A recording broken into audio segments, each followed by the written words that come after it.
Hello. I am here because I felt like doing a bit of a stream of consciousness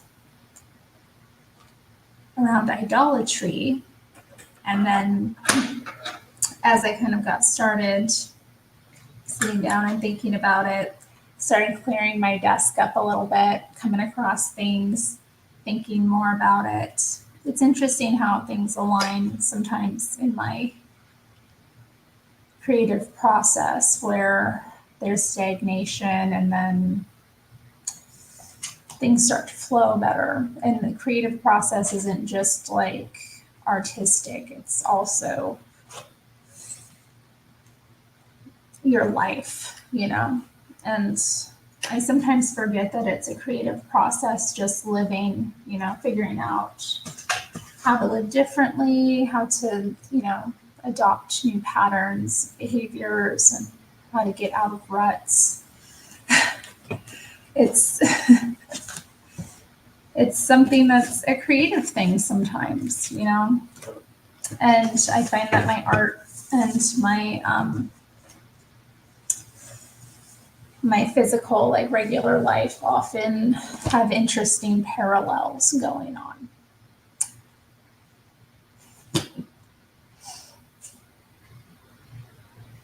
But anyway, I'm live. I don't think anybody's watching yet, but I like when that happens, when I start talking and I say a bunch of truth and then people miss it. They got to go back and watch. I love that kind of thing. So I don't know. I felt like whenever here, I wanted to do a couple of like readings just from what I have here. I want to talk about my rocks. And maybe, if people have other things, if the conversation sparks, I may just, continue on while I do some drawing. So I think it'll be a good stream tonight. So yeah, where to get started though? I think the rocks, getting started, build your house on the rock, right? Let's get started with that. So ever since I was a little kid, I collected rocks. I had the most marvelous rock collection as a kid. I just found such amazing stones on my journeys. And growing up where I did, there was just such an abundance of rocks. I was always drawn to them, always really moved by them, and obviously fascinated. I think they fascinate me still as an adult. Part of my forays into practicing the dark arts in my past, getting involved in witchcraft, was the use of crystals. And it's been one of those things that I haven't really thought about getting rid of at all, just because I feel like I'm able to detach the idolatry that I practiced in the past from the physical object. So I don't feel any kind of mystification of these things. I can just appreciate them for what they are. I think what they are is really incredible. They fascinate me and they make me wonder and dream and that kind of thing. But beyond that, I know that it's a physical object. Yes, Seth, I knew you would get it. Seth. Seesaw, I'm sorry, shout out. Seesaw. Oh, look at you, girl. Look. Damn. Damn. Glamorous. I'm used to seeing like the cake or the trolley photo, and I haven't put this one up before. So, I'm used to seeing you on the phone. I've seen it before, like small, but yeah, gorgeous photo. And Seth, yeah, the title is Punny. It's meant to be a pun, okay? It's meant to be a pun because obviously idolatry, and then when I come to type it, it just came to me, idol worship. There's a pun, but there's also a truth there, isn't there? Hi, Play It So Fast. Haven't seen you in a while. Good to see you. Okay. So, idol worship. How is that related to idolatry? Let me just explain the connection I made in my head. So, idol, IDLE, implies laziness, doesn't it? It implies a level of inactivity, something that's kind of done in vain as well. It kind of came to me. So I thought about like people who invest all their belief and manifestation in the world and their just faith into an object like this lovely crystal here, or set of, there's many crystals here. It's a piece of amethyst. People who invest all that, their spiritual faith, their spirit into something like this, they're worshiping idly, aren't they? They are worshiping idly. They aren't worshiping the living spirit. They're caught up in the material world. Then there's part of my brain, and this is where I wonder, am I like talking to the devil right now? I get these flashes of thoughts that come to me as I contemplate these things. And they, the fact that I haven't had any sort of desire to purge these from my life.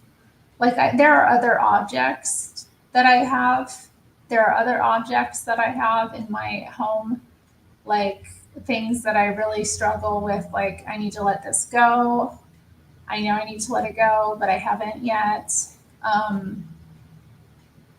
Not out of a fear though. And that's the kind of thing, like I don't want to operate out of fear. But I'm still working out all my different kind of like, well, maybe I do have a problem with fear. Now that I said that out loud, I'm wondering, is that true? Because what else is stopping me from like just getting rid of it? Things build up over time. You invest a lot of energy in them. Maybe it's the same thing with these crystals. I just don't know. But then I go back to the little me, little Terri, and how she was fascinated with picking up the rocks she found on the beach, or if we go near a creek or camping, I'd find all kinds of exquisite rocks. And even sometimes just playing in the yard or in the neighborhood, I'd come across incredibly fascinating rocks, and I would pick them up and take them home. And this is really funny. You all are going to laugh.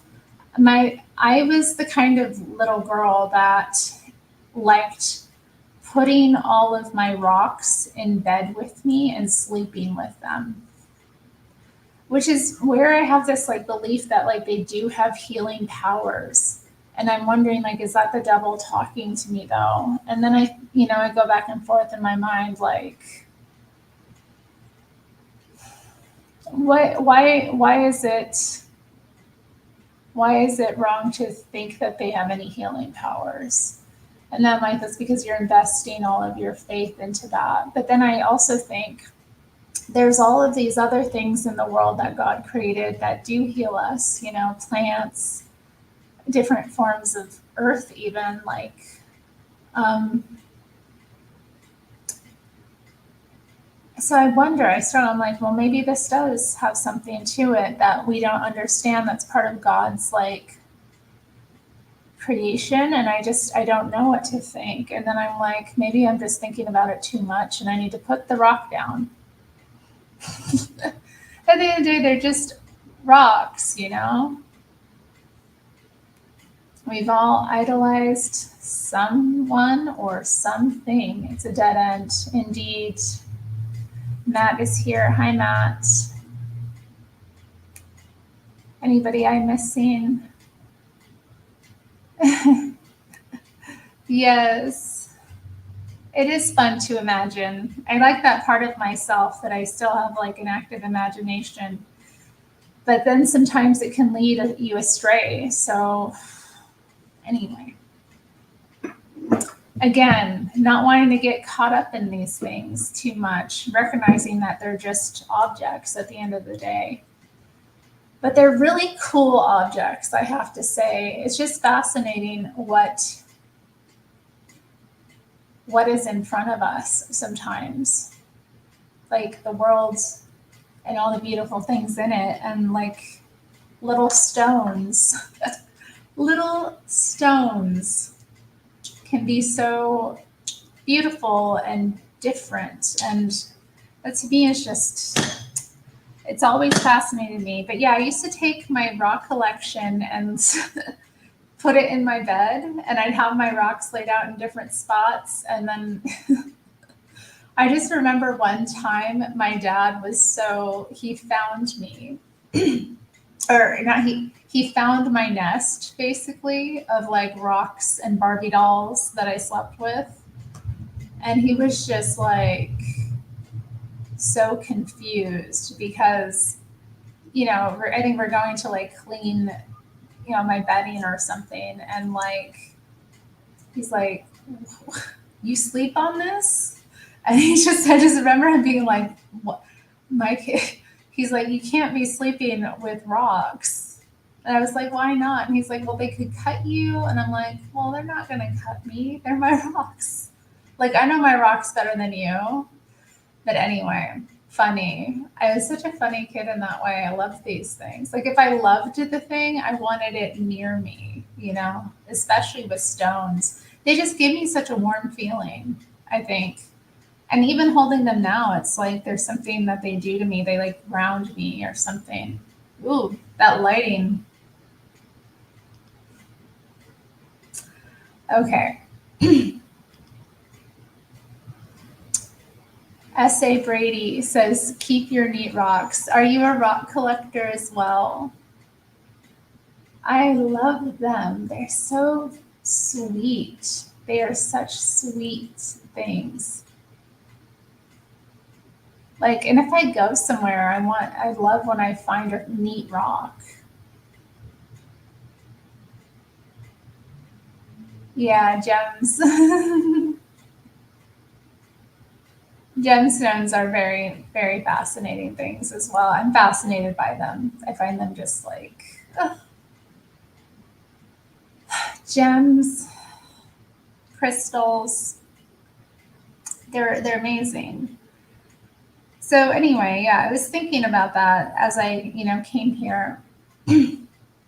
Oh, yes, it does, Cecil. Have you lived in Arizona? I've lived in Arizona as well. I didn't know this.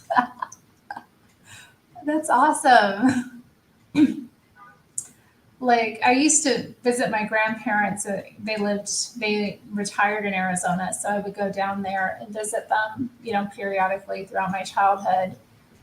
Um, but yeah, once I moved to the same town they were in, like 2014. I just wanted to get out of Portland, and I had this vision that I needed to go to the desert. So I just like concocted this plan, like I'm going to move there, So I made that happen, and I lived there for 2 years. And my dad had actually, it's interesting, my dad had moved down there. So I think it was like a premonition that he would be leaving the earth soon and we needed to be together.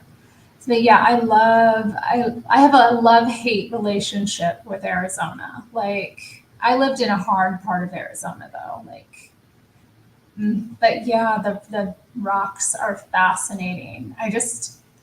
The desert, I don't know, like I feel like so mixed about it. I don't know. But that's cool. That's cool. Your idols were cars, and you still brag about your dirt bike. You're like, "I got a dirt bike." You value your dirt bike. That's what came up today, didn't it? What we value. That's like the biblical question, right? So I had to think about it. I was like, well, maybe I'll do a trolley super chat later this week with the answer to the biblical question.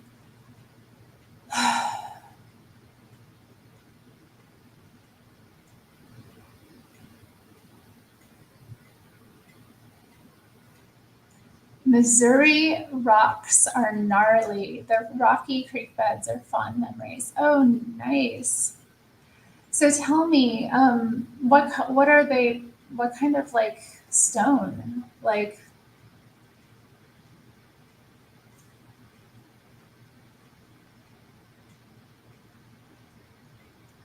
I think did you mean to write rock?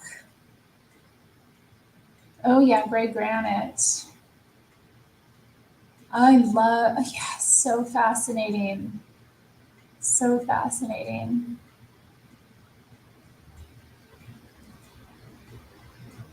Smoothie rocks.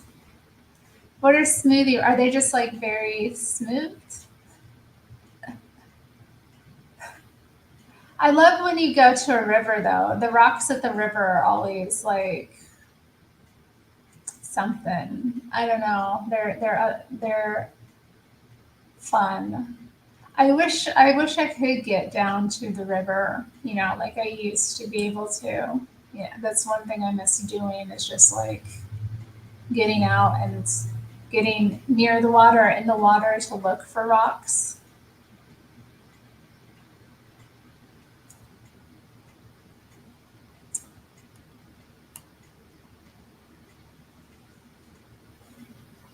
Hmm. It must be. It sounds interesting. I love rocks. I don't know what to say. There's something about them. And yeah, they're different everywhere you go because like the land is different. So I don't know. So Matthew has smoothie river rocks with old fish bones in them. Let me tell you, the day I found my first fossil, I just had a flash. I'd wanted to and wanted to and wanted to for so long. Like it was many years into my rock collecting as a child because I was a rock hunter. Anytime I got to the water, I was in the rocks, playing up the rock. It's so smooth. I might be hungry. I do need a smoothie. I need something like that.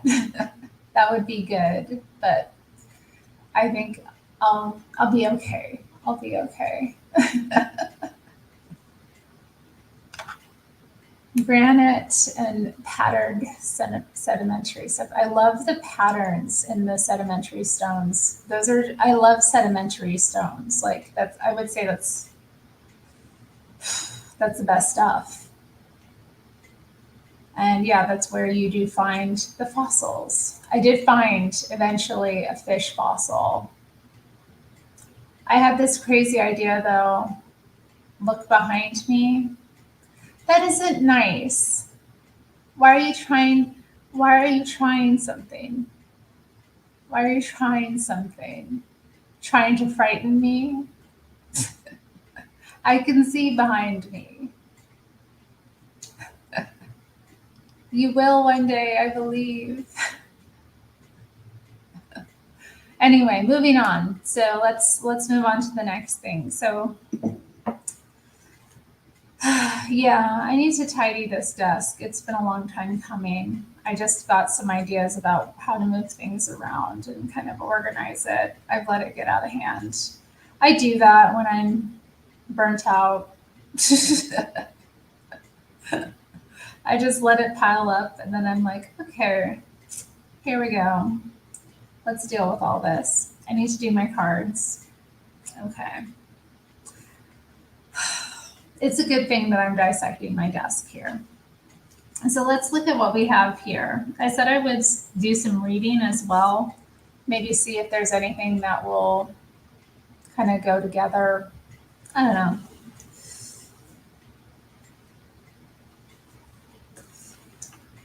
Felt like, okay, let's see.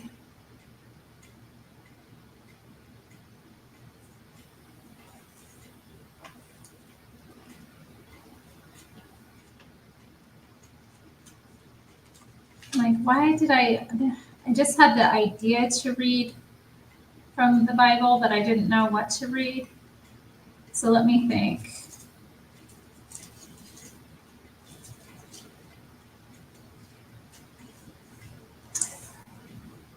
Psalm 85. Okay, that's where it opened up to in the Psalms. We're going to read this. This will be a prayer for our, first off, let's just say, for our cities, towns, for our homes, for our nation,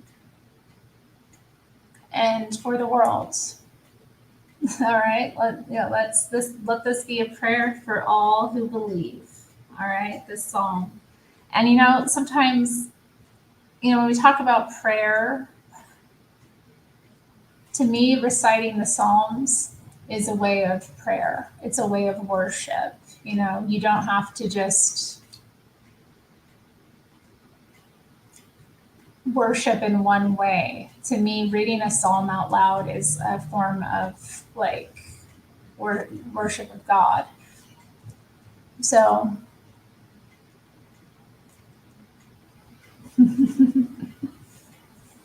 so let's go. Psalm 85. Prayer that the Lord will restore favor to the land. Lord, you have been favorable to your land.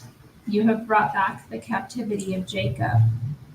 You have forgiven the iniquity of your people. You have covered all their sin. You have taken away all your wrath. You have turned from the fierceness of your anger. Restore us, O God of our salvation, and cause your anger toward us to cease. Will you be angry with us forever? Will you prolong your anger to all generations? Will you not revive us again, that your people may rejoice in you? Show us your mercy, Lord, and grant us your salvation. I will hear what God the Lord will speak, for he will speak peace to his people and to his saints. But let them not turn back to folly. Surely his salvation is near to those who fear him. I needed to hear that. That glory may dwell in our land. Mercy and truth have met together. Righteousness and peace have kissed. Truth shall spring out of the earth, and righteousness shall look down from heaven. Yes, the Lord will give what is good, and our land will yield its increase. Righteousness will go before him, and shall make his footsteps our pathway. Amen. That is good. Love that one. Psalm 85. What a deep and powerful prayer for us, for all of us. And how convicting, too, about idolatry. I do need to fear the Lord more. We all do. His salvation is near to those who fear him. He is one to protect us. If we fear him, he will protect us and he will preserve us. And he will enable us. That is the truth. It is good. All right. Let's move on. I want to read some more from Adam's diary. We started reading it last week, and then Adam actually came on and joined us, my dear friend Adam. I'm glad that we did those streams together. I really am, because you know what?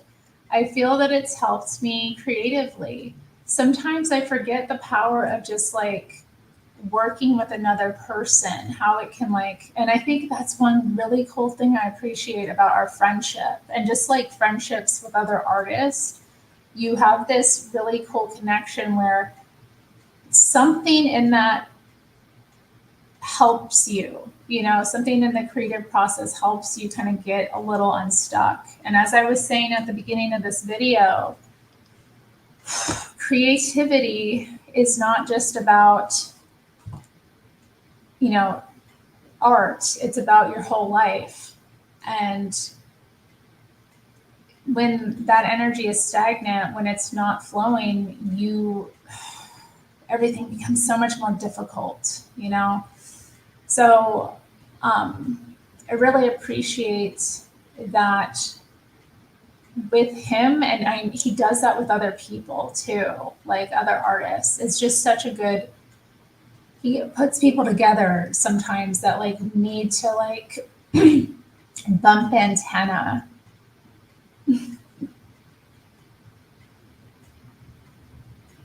Does anyone else agree that Psalms need to be read by aged British men?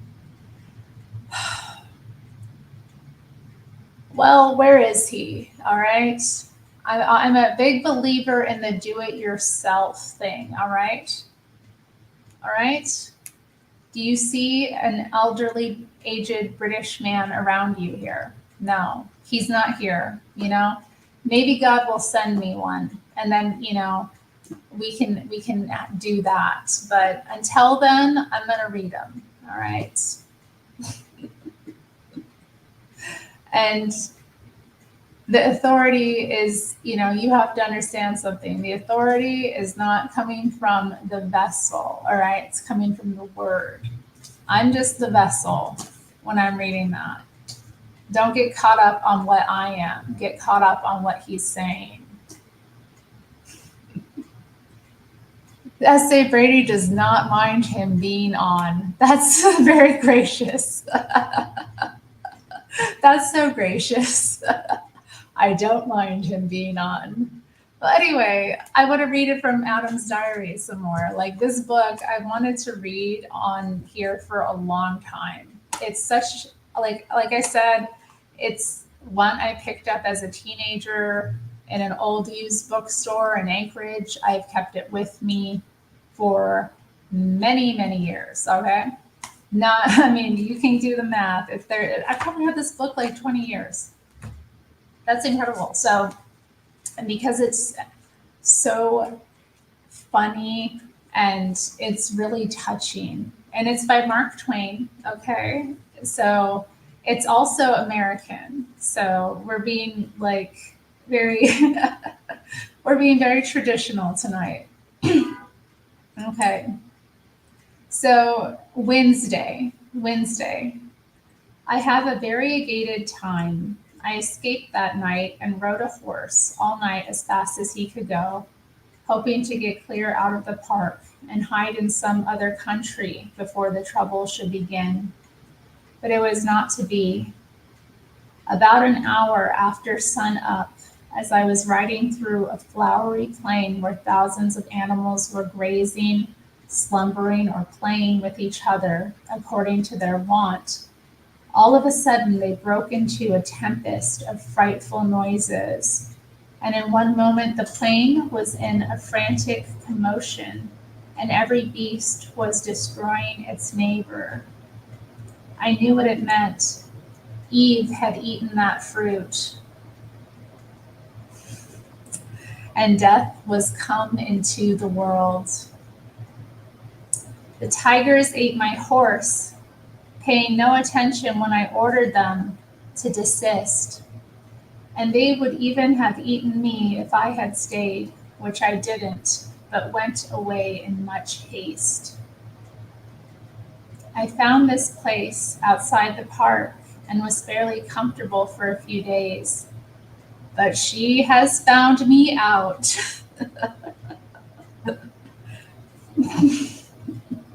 Found me out and has named the place Tonawanda. Says it looks like that. In fact, I was not sorry she came, for there are but meager pickings here, and she brought some of those apples. I was obliged to eat them. I was so hungry. It was against my principles, but I find that principles have no real force except when one is well fed. She came curtained in boughs and bunches of leaves, and when I asked her what she meant by such nonsense, she snatched, or no, wait, okay, let me reread this. This is such a funny image. She came curtained in boughs and bunches of leaves. And when I asked her what she meant by such nonsense, and snatched them away and threw them down, she tittered and blushed. I had never seen a person titter and blush before, and to me it seemed unbecoming and idiotic. She said I would soon know how it was myself. This was correct. Hungry as I was, I laid down the apple half eaten, certainly the best one I ever saw, considering the lateness of the season, and arrayed myself in the discarded boughs and branches, and then spoke to her with some severity, and ordered her and ordered her to go and get some more, and not make such a spectacle of herself.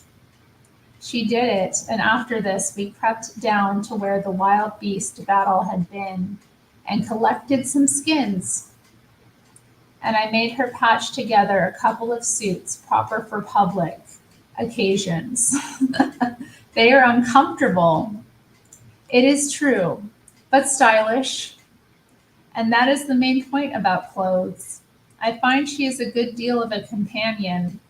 I see I should be lonesome and depressed without her, now that I have lost my property. Another thing, she says it is ordered that we work for our living hereafter. She will be useful. I will superintend.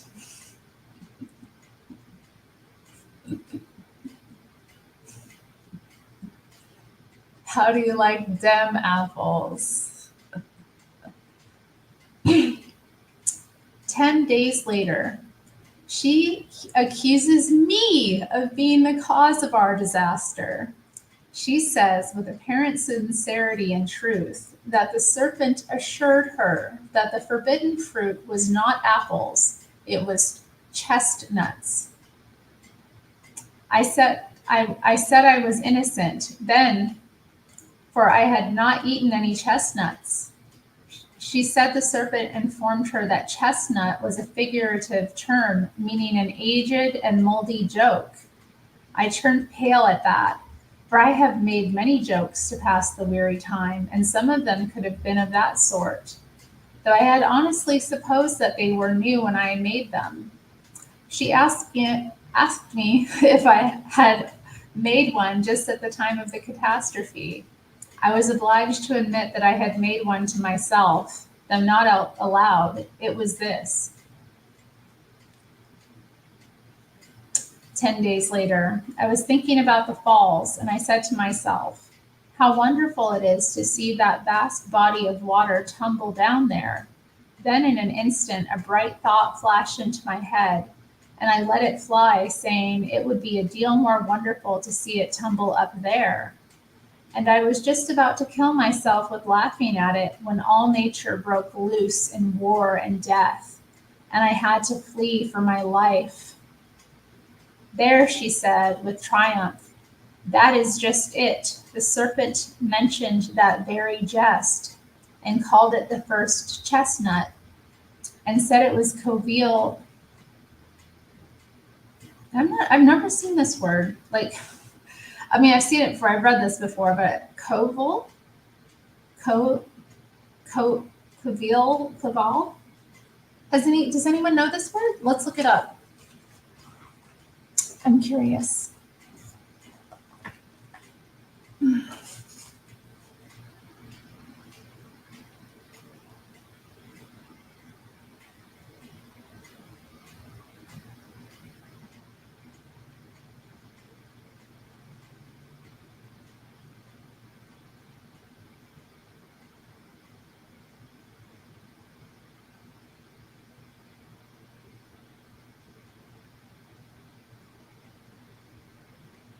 No, they have a Latin. It's from Latin, coevus.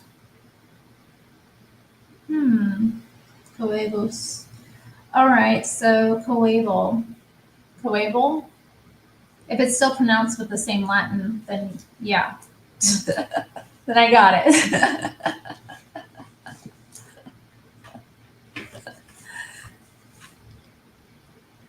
With creation, with the creation. Okay, so the first chestnut, and it said it was coeval.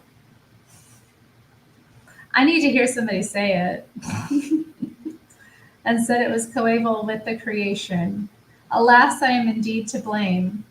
Would that I were not witty. Oh, would that I had never had that radiant thought. Next year, okay, so we're a year later after this event, we have named it Cain. She caught it while I was while I was up country trapping on the north shore of the Erie. Caught it in the timber a couple of miles from our dugout, or it might have been 4. She isn't certain which. It resembles us in some ways and may be a relation. That is what she thinks, but this is an error, in my judgment. The difference in size warrants the conclusion that it is a different and new kind of animal, a fish perhaps, though when I put it in the water to see, it sank and she plunged in and snatched it out before there was an opportunity for the experiment to determine the matter. I still think it is a fish, but she is indifferent about what it is and will not let me have it to try. I do not understand this. The coming of the creature seems to have changed her whole nature and made her unreasonable about experiments. She thinks more of it than she does of any of the other animals, but is not able to explain why. Her mind is disordered. Everything shows it. Sometimes she carries the fish in her arms half the night when it complains and wants to get to the water. At such times, the water comes out of the places in her face that she looks out of, and she pats the fish on the back and makes and makes soft sounds with her mouth to soothe it, and betrays sorrow and solicitude in 100 ways. I have never seen her do like this with any other fish, and it troubles me greatly. She used to carry the young tigers around so and play with them before we lost our property, but it was only play. She never took on about them like this when their dinner disagreed with them. Sunday. She doesn't work Sundays, but lies around all tired out and likes to have the fish wallow over her. And she makes full noises to amuse it and pretends to chew its paws, and that makes it laugh. I have not seen a fish before that could laugh. This makes me doubt. I have come to like Sunday myself. Superintending all the week tires a body so. There ought to be more Sundays. In the old days they were tough, but now they come handy.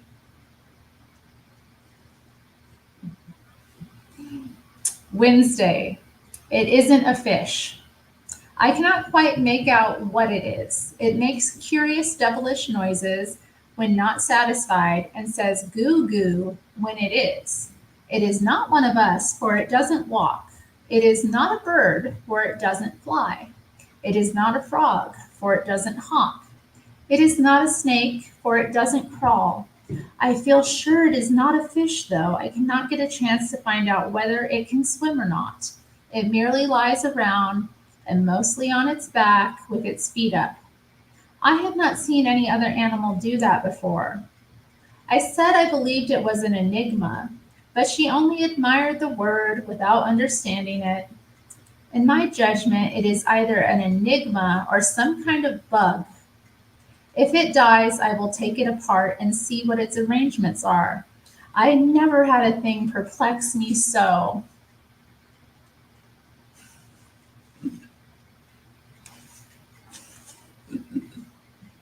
Isn't this funny? Isn't this just like so funny?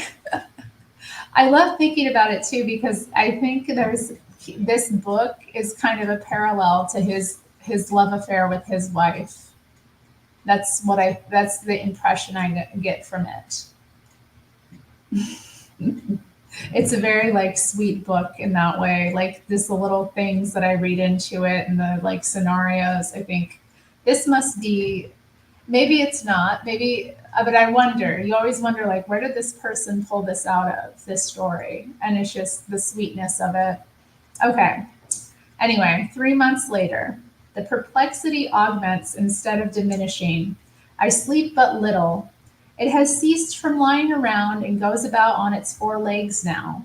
Yet it differs from the other 4-legged animals in that its front legs are unusually short. Consequently, this causes the main part of its person to stick up uncomfortably high in the air, and this is not attractive. It is built much as we are, but its method of traveling shows that it is not of our breed. The short front legs and long hind ones indicate that it is of the kangaroo family, but it is a marked variation of the species since the true kangaroo hops, whereas this one never does. Still, it is a curious and interesting variety and has not been catalogued before. As I discovered it, he thinks he discovered it. As I discovered it, I have felt justified in securing the credit of the discovery by attaching my name to it, and hence have called it Kangaroorum adamesis. Adamesis.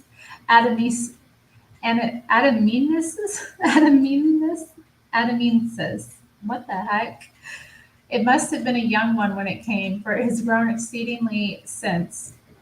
It must be 5 times as big now as it was then, and when discontented, is able to make from 22 to 38 times the noise it made at first. Coercion does not modify this, but has the contrary effect. For this reason, I discontinued the system. She reconciles it by persuasion and by giving it things which she had previously told it she wouldn't give it. As already observed, I was not at home when it first came, and she told me she found it in the woods. It seems odd that it should be the only one, yet it must be so, for I have worn myself out these many weeks trying to find another one to add to my collection. And for this one to play with, for surely then it would be quieter and we could tame it more easily. But I find none, nor any vestige of any, and strangest of all, no tracks. It has to live on the ground. It cannot help itself. Therefore, how does it get about without leaving a track? I have set a dozen traps, but they do no good. I catch all small animals except that one. Animals that merely go into the trap out of curiosity. I think to see what the milk is there for. They never drink it.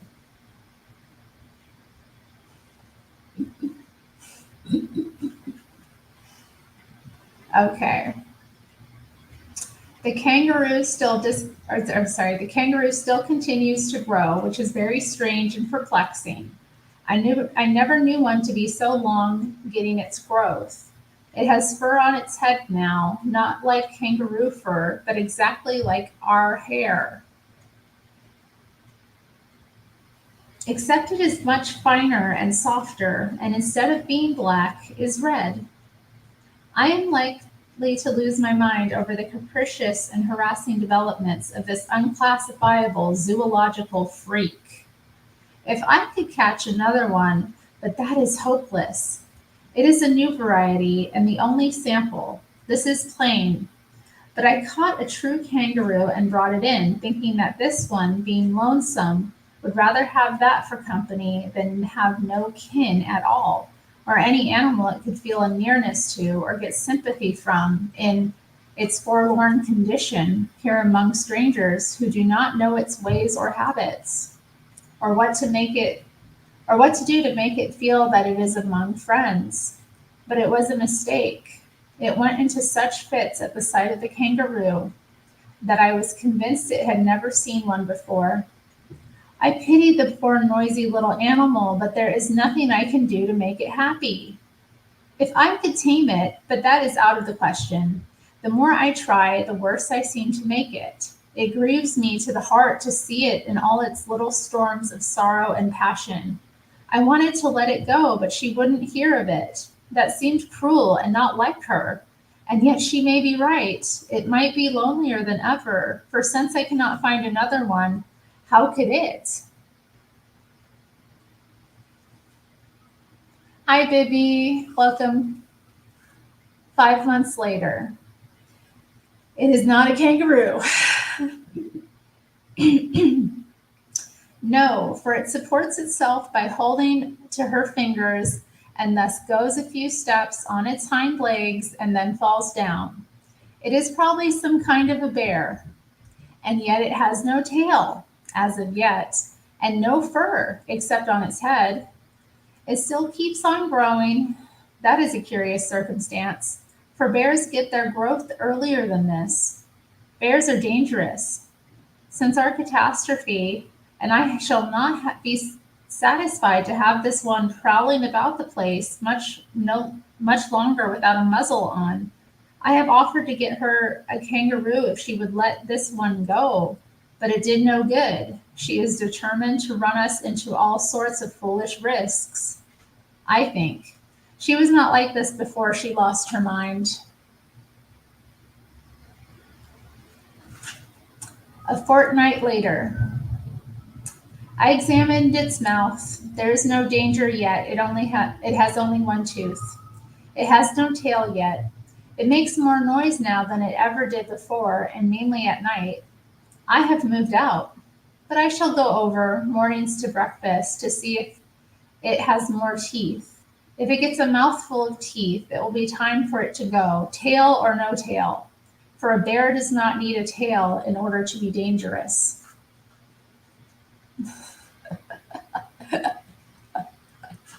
Y'all are funny. Why do you need Adam here to for it to be spicy? You got your little what? You got your little demonic what?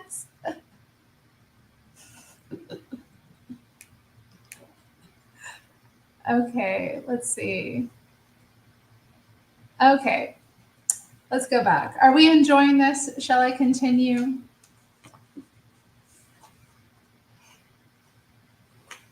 Okay, yeah, 4 months later. I have been off hunting and fishing a month up in the region that she calls Buffalo.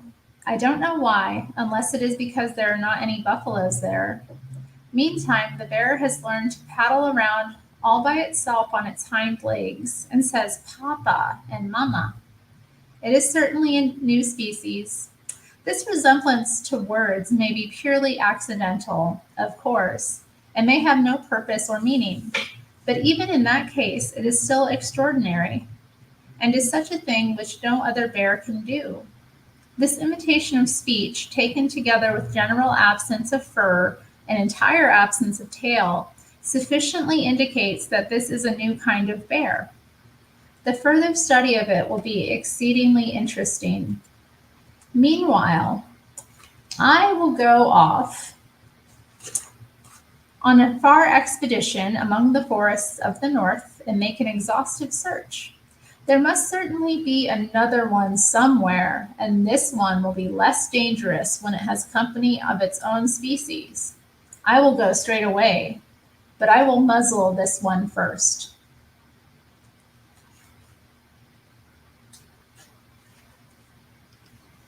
3 months later.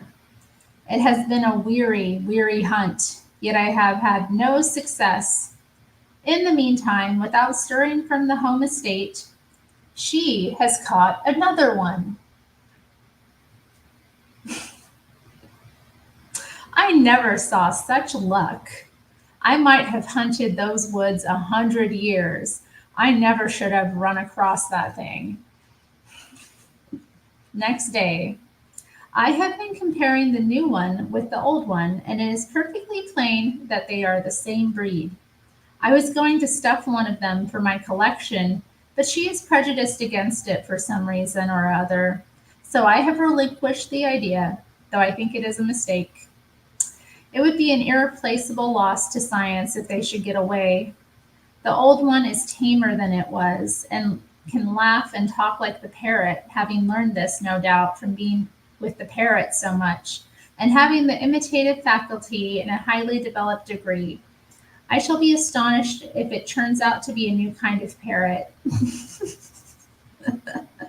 And yet I ought not to be astonished, for it has already been everything else it could think of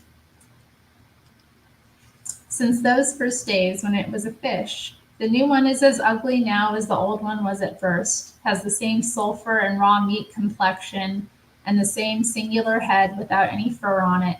She calls it Abel. 10 years later. They are boys. We found it out long ago. It was their coming in that small, immature shape that puzzled us. We were not used to it. There are some girls now. Abel is a good boy, but if Cain had stayed a bear, it would have improved him. After all these years, I see that I was mistaken about Eve in the beginning. It is better to live outside the garden. Oh, I get caught. Oh, it's so romantic. This is what I might cry. Sorry. Ugh, I'm all like into it, and then I'm like, oh, it's wrapping up. So yeah. Okay, y'all. Okay.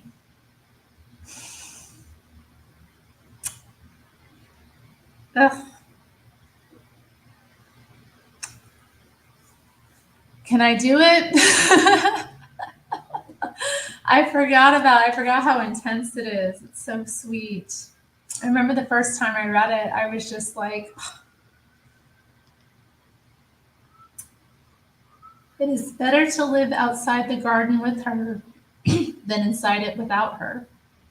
At first, I thought she talked too much, but now I should be sorry to have that voice fall silent and pass out of my life. Blessed be the chestnut that brought us near together and taught me to know the goodness of her heart and the sweetness of her spirit. And then this is, I think this is the last page. Extract from Eve's diary. Extract from Eve's diary. It is my prayer, it is my longing that we may pass from this life together, a longing which shall never perish from the earth, but shall have place in the heart of every wife that loves until the end of time, and it shall be called by my name. But if one of us must go first, it is my prayer that it shall be I, for he is strong, I am weak. I am not so necessary to him as he is to me. Life without him would not be life. How could I endure it? This prayer is also immortal and will not cease from being offered up while my race continues. I am the first wife, and in the last wife I shall be repeated. Oh. I didn't cry. I made it through, but I did get a little choked up. What did I miss? Vivi, okay, let's see. I've been neglecting the chat just to get through it. Isn't it beautiful? Isn't that beautiful? Mark Twain, Adam's Diary. Oh.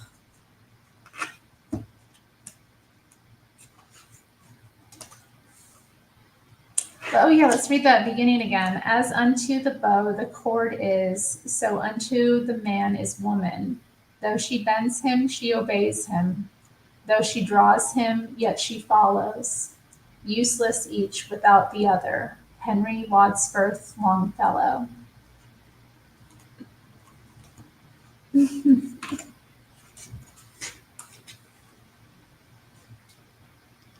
What do you, pink skin? Yeah, I get, I blush. It goes pink sometimes. Not always. And I'm not wearing makeup today. I didn't put it, y'all, I was not feeling good yesterday. And I went to bed with my makeup on. Like I didn't even take it off. I just went to bed. I like lost one of my earrings in the bed too. I'm gonna have to like look for it. Because I didn't take out my little studs or anything. Like I haven't slept like that in a long time. I wasn't even sleeping, but I just didn't feel good. So I just didn't get out of bed. So anyway, yeah, this morning I woke up, I was like, man, I didn't take off my makeup. So I had to like wash my face and I just decided to give it a break since I had not been kind to it by leaving that on all day. So yeah, you can probably see more of my flushes, although I don't think this is very clear. But anyway, did we like that Adam's Diary?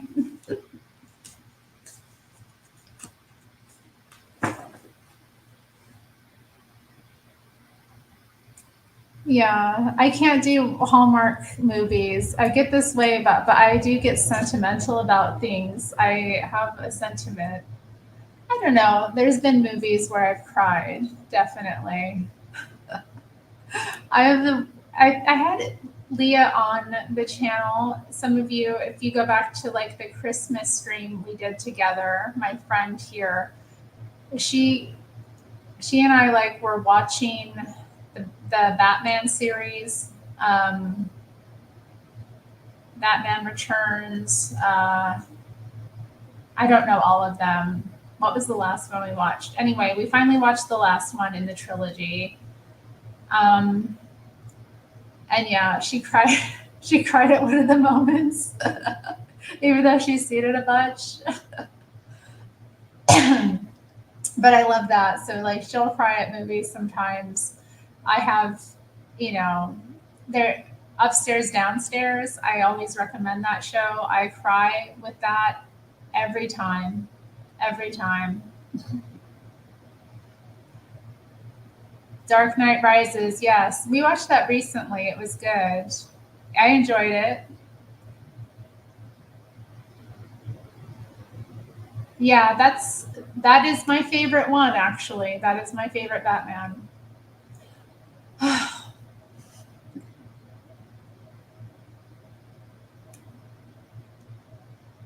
So, yeah, I'll get choked up at certain things. Like sometimes at movies, I'll get choked up, but I'm not very into,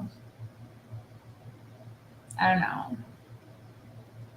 I haven't explored that genre, Hallmark movies. Like, I haven't explored it too much. Yeah, Michael Keaton is my Batman. Okay, everyone drop your favorite Batman. I want to know who's your favorite Batman actor? Like who is your Batman? Mine is Michael Keaton. Who is Batman to you?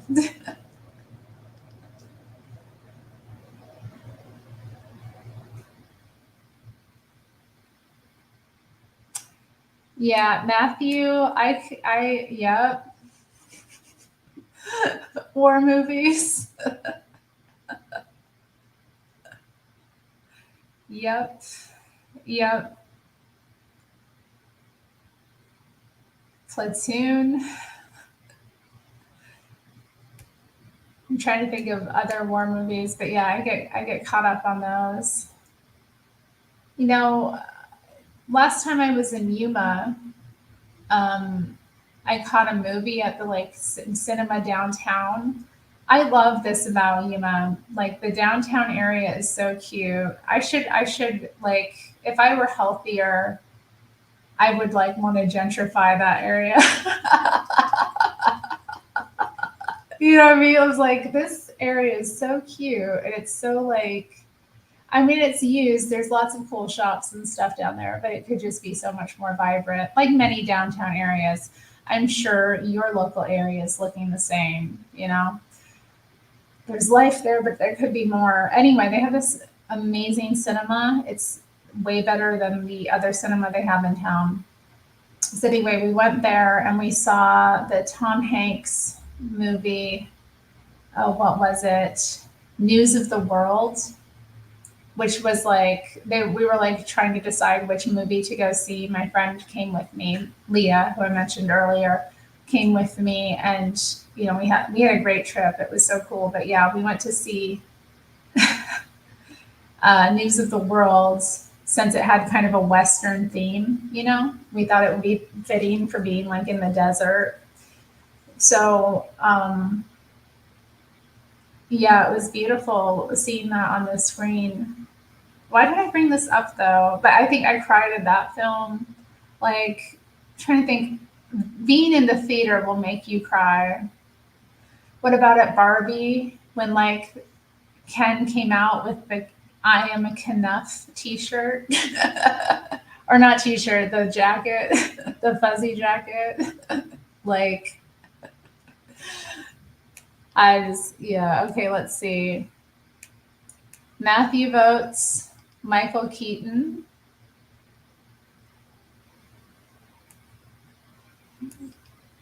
Let's see. Kevin Conroy.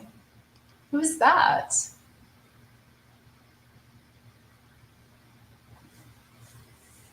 Who's that? I don't know about this Batman.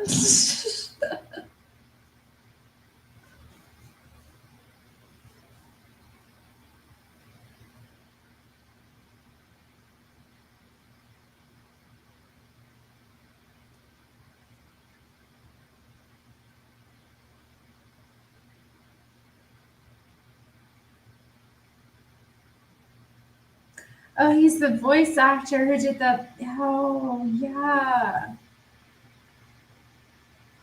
The animated series. That was so cool. I loved that as a kid, actually.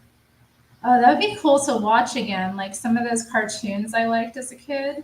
If I could get a hold of some of those, like there's Batman, Gargoyles, and I love the Beetlejuice one. There's so many cool ones. Man, okay.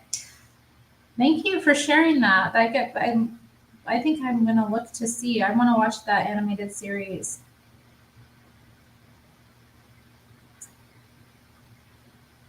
And it looks like he's played Batman in a lot of things, so that's cool too. That's the cool thing about being a voice actor. Oh, this is interesting. Was Kevin Conroy LGBTQ? Personal life. In 2016 interview with the New York Times promoting the animated adaptation of The Killing Joke, Kevin Conroy revealed that he was gay. Okay.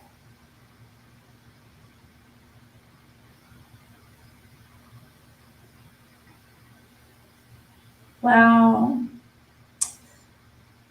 Whew. Oh, yeah. Let's see his husband. There's a picture of him hugging Mark Hamill. I'm like, that's not his husband.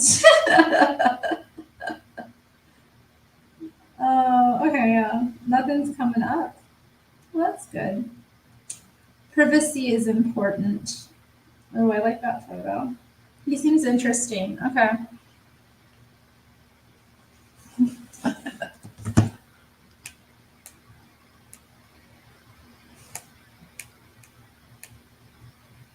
Okay, let's see. Tomas admits to crying at a film. This is nice. Yeah, there's if a film is, magical sometimes. I've never seen Kung Fu Panda 3. I haven't seen Kung Fu Panda, let alone 3. I'm gonna cry in American Saga when that drops in theater. What's that? I'm sorry, Tomas.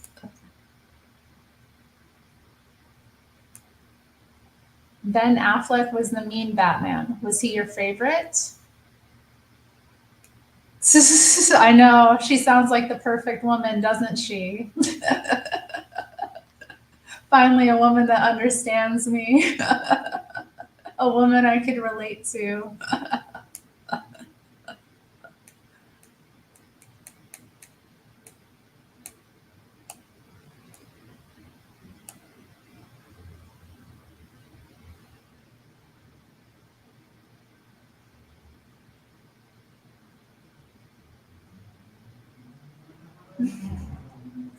Any other favorite Batmans?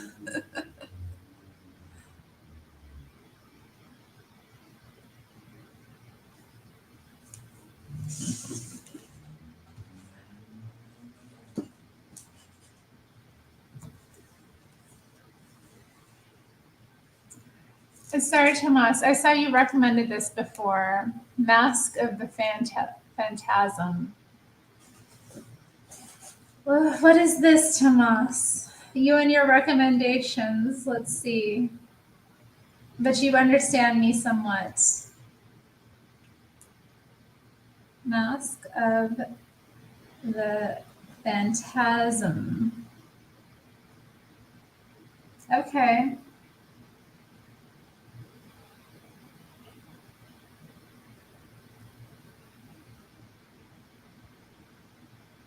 I'm sure I've seen this before.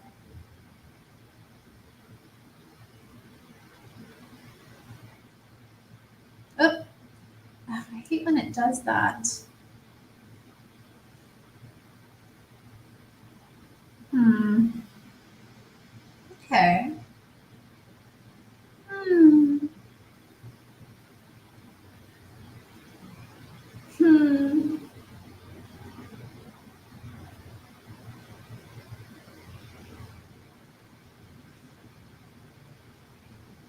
Hmm.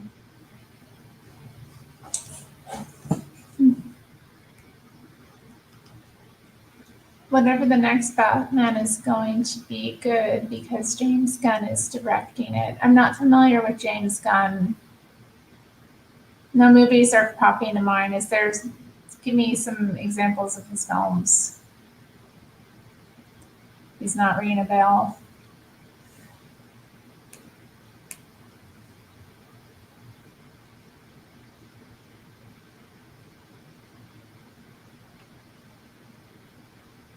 Who is this?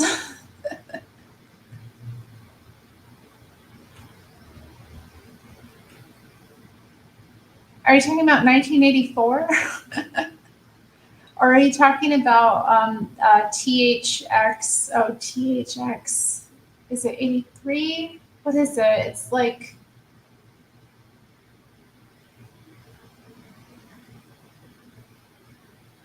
right, okay. No, there's like another film that's like a dystopian film like that. And it's, who does it star? I'm going to feel,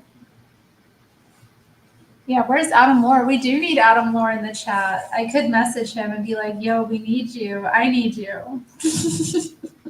Do you all want me to? I don't know. It might be nice to have him come on and switch to do some art and chat. But we'll see.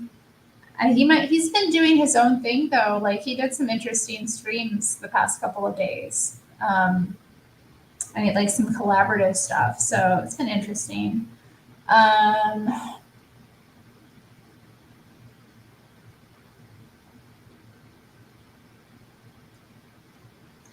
1138 THX 1138 stars Robert Duvall,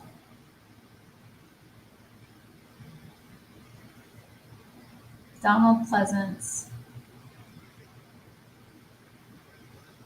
Equilibrium. I haven't seen that.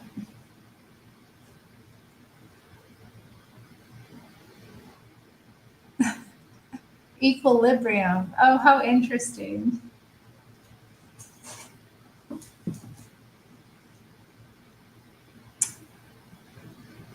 Equilibrium. Okay. Okay. Equilibrium. Mask of the Phantasm. Yeah. I'm going to look forward to that. I'm interested. I'm going to climb. So, okay, let's move forward. I've also been reading Fingers Crossed by Mickey Barani. So, but I don't know, where is my bookmark? Like maybe it fell out. No, but that was.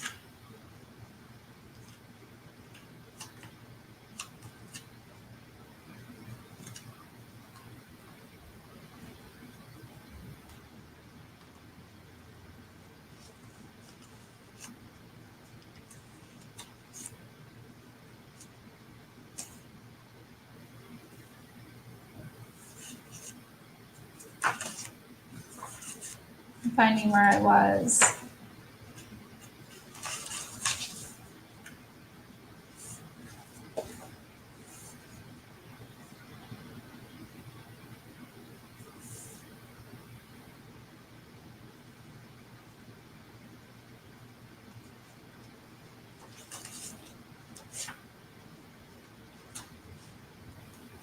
All right, yeah, so this is where I was. Chapter 8. Okay, okay. Okay, Seesaw, well, yeah, thanks for coming back. We need to know, who is your favorite Batman? Like, who is Batman to you? Who is your Batman?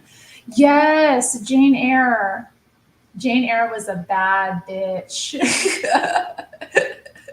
Jane Eyre is goals. Like, that is so, like, deep.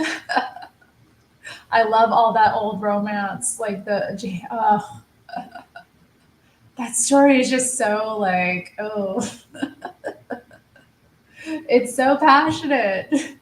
So exciting. Like, I love, like, real romanticism. Like, it's not just about, like, the relationship between you two. It's like, or, between the couple. It's about the wild earth, that feeling of aliveness. It really digs into that, and it's just, there's nothing like it. Nothing like it. It's exciting, because it's like the grit of life, and I love how dark it is. Like, oh my, it's so, because it's like, it's real, it's real, like, ugh.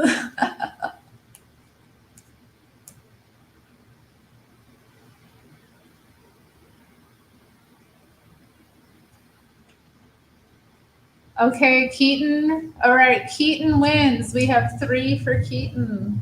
Keaton is in the lead.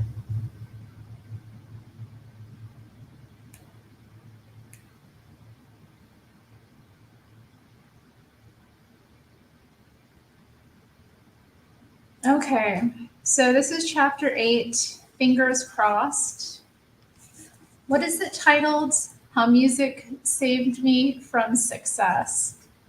And I think this is fitting for the idol worship theme that we're on, because how many of us have idolized celebrities?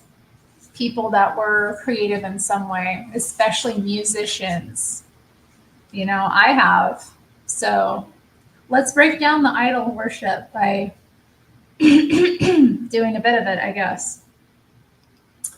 For all the parties and gatherings I've heard about when Dad and Mom were together, we rarely host company in Willesden these days. The house is sliding into grimy decline. Nora is too mad, and I am annoyingly intrusive when grown-ups come to visit Dad. He therefore enjoys most of his social life outside our home and abandons my demands on his company if a better offer arises.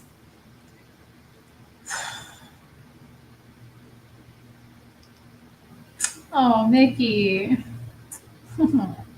It's so sad that, like, reading this, like, she's being so vulnerable, just telling us all about her parents' divorce and, like, her life, her grandmother's abuse. Like, wow. Respect. When his friends turn up, jolly and conversational in anticipation of a night out on the tiles, my mood is unpredictable and often unstable. Hyperactive and loud, milking attention while I have it, whiny and clingy, wanting to delay their departure, or silent and scowling at the prospect of being left behind with Nora. Excuse me. Dad faffs about as he always does. He never has any qualms about leaving people waiting for him. Off to make a last minute phone call, or search for his keys, or demand a quick snack from Nora. Left in my company, these men fidget and pace, alert to the sound of Dad's movements and an imminent escape. The one exception is Sam, a short, stocky man with brill-creamed black hair. Sam always welcomes me with a beaming smile, engaging in conversation, and giving me his full attention. He is similarly charming and attentive to Nora, inquiring into her welfare and complimenting her on her youthful vigor, which makes her simper and smile to his face, despite making anti Semitic comments behind his back. Oh, Nora. Nora. Oh, goodness. What a nice grandma. I just can't. And Sam doesn't mind being left alone with me. He'll sit on the sofa and smile and chat when Dad reappears. Come on, let's go. He doesn't instantly switch his attention away, but says something nice. Sorry I have to drag your daddy away. Hope the sports day goes well. Can I have one of your lovely drawings to take home? And offers a proper goodbye. Give your Uncle Sam a kiss. Oh dear. Oh dear. We're going to get real here. I think, yeah, we're going to hear about how she got R worded. Oh dear. Let's do it. We're doing it. All right. But yeah, maybe like just be mindful if you don't want to hear this. On one occasion, when we are alone together, he crouches down to my level and suggests we play a game. My mind spins with the possibilities: a marathon session of estimation whist, the new downfall game I got for Christmas, or we could just watch TV together and I could show him my favorite comics. Instead, he slides his hand down the back of my knickers and strokes my bottom. Then suddenly, Dad is calling, and he is up and away, waving cheerily and out the door, and I am left on my own, wondering what just happened. Sam turns up one evening bearing a huge doll and a face full of smiles. He seems surprised that Dad is out, but graciously accepts Granny's offer of coffee. As she potters around in the kitchen, I fuss over his present and chatter excitedly. I haven't forgotten his previous offer to play games, and am ready to set up the Scrabble board. However, Sam, however, wants to play Postman's Knock, which I have never heard of, but apparently it involves kissing. I sit astride his lap like I do with Dad and plant little kisses on his face. But instead of pointing at his eyes or nose and chin like Dad does, I might not want to read this. I might need to read this privately. Let's not. Let's not. I'm cutting it off. Sorry, Mickey. I respect you for writing about it, sis, but it's not the time. Damn.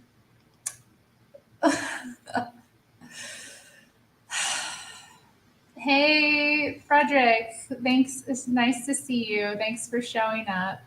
Frederick, who is your Batman? Like when you think of Batman, who is the Batman that is your Batman? Who is Batman to you? S.A. Brady. S.A. Brady. I just, it sounds like she's going to describe like some things that might be not the best to, I don't want to read it out loud. I don't want to. That's just it. Like, I don't know what's in there. I don't know how far it's going to go. Like, I haven't read it before. I'm not comfortable. Just opening up that can of worms, Let's watch A Dark Place by Garth Marenghi. No, you recommended that before.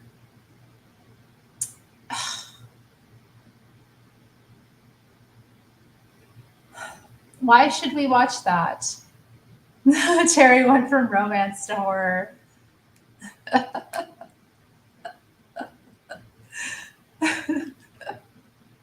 Yeah, well, that's just my nature as a woman. all women have a light and dark side. All people have a light and dark side, and that is mine. Of course I hold my own. I have very nice skin. That's kind of you. That's very flattering. But yeah, I have been blessed. I am aware, and I enjoy my face. I enjoy making it up, and I enjoy it when it is not.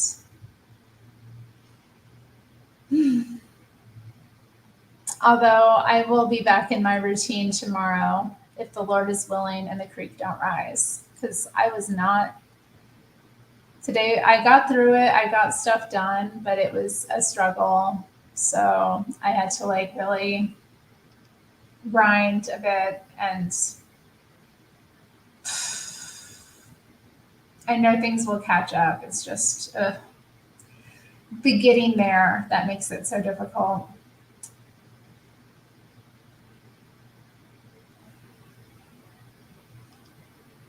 Matthew, I know, Matthew, where is your compliment for me?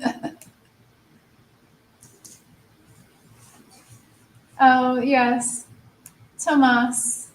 Tomas reminding me that he prefers his own women to women from the US. I think that is lovely. I wish men in America felt the same way about us. I find men on the internet often disparaging us, and I'm like, how can you, like, you think about that, like, what is wrong with people? You should, you are most compatible with, the women of your own nation are the ones you're going to be most compatible with, like, just as on a human level. Like, I'm not saying that it isn't a good idea to, marry someone from another nation, but it should happen naturally. It shouldn't happen because you're like trying to escape something. So I find that interesting. So I think it's very nice that you are so complimentary about the women of your own nation. That's a very, very gentlemanly and masculine, and it's very positive. It's a very positive thing. Although I wish that you felt differently about me.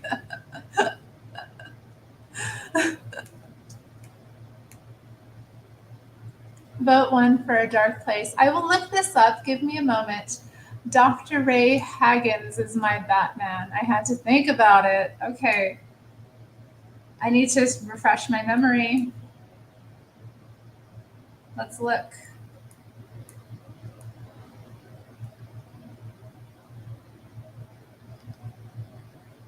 This is Batman. This looks like a guy on YouTube. But he's your Batman? So he's a child of privilege who has like joined in the like struggle to of justice from the dark side. He is part of that. How would I describe it? It's probably some Black Panther dude. Let's see. Let's look him up. I might. He is a chief elder and spiritual leader in the African Village and Cultural Center in St. Louis, Missouri. He is also a clinician, therapist, musician, and a pilot. Dude is a pilot. Yeah.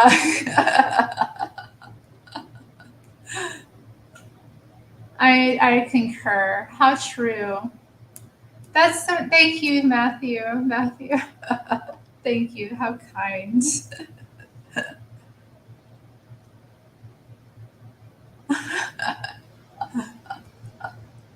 Oh, you mean Batman?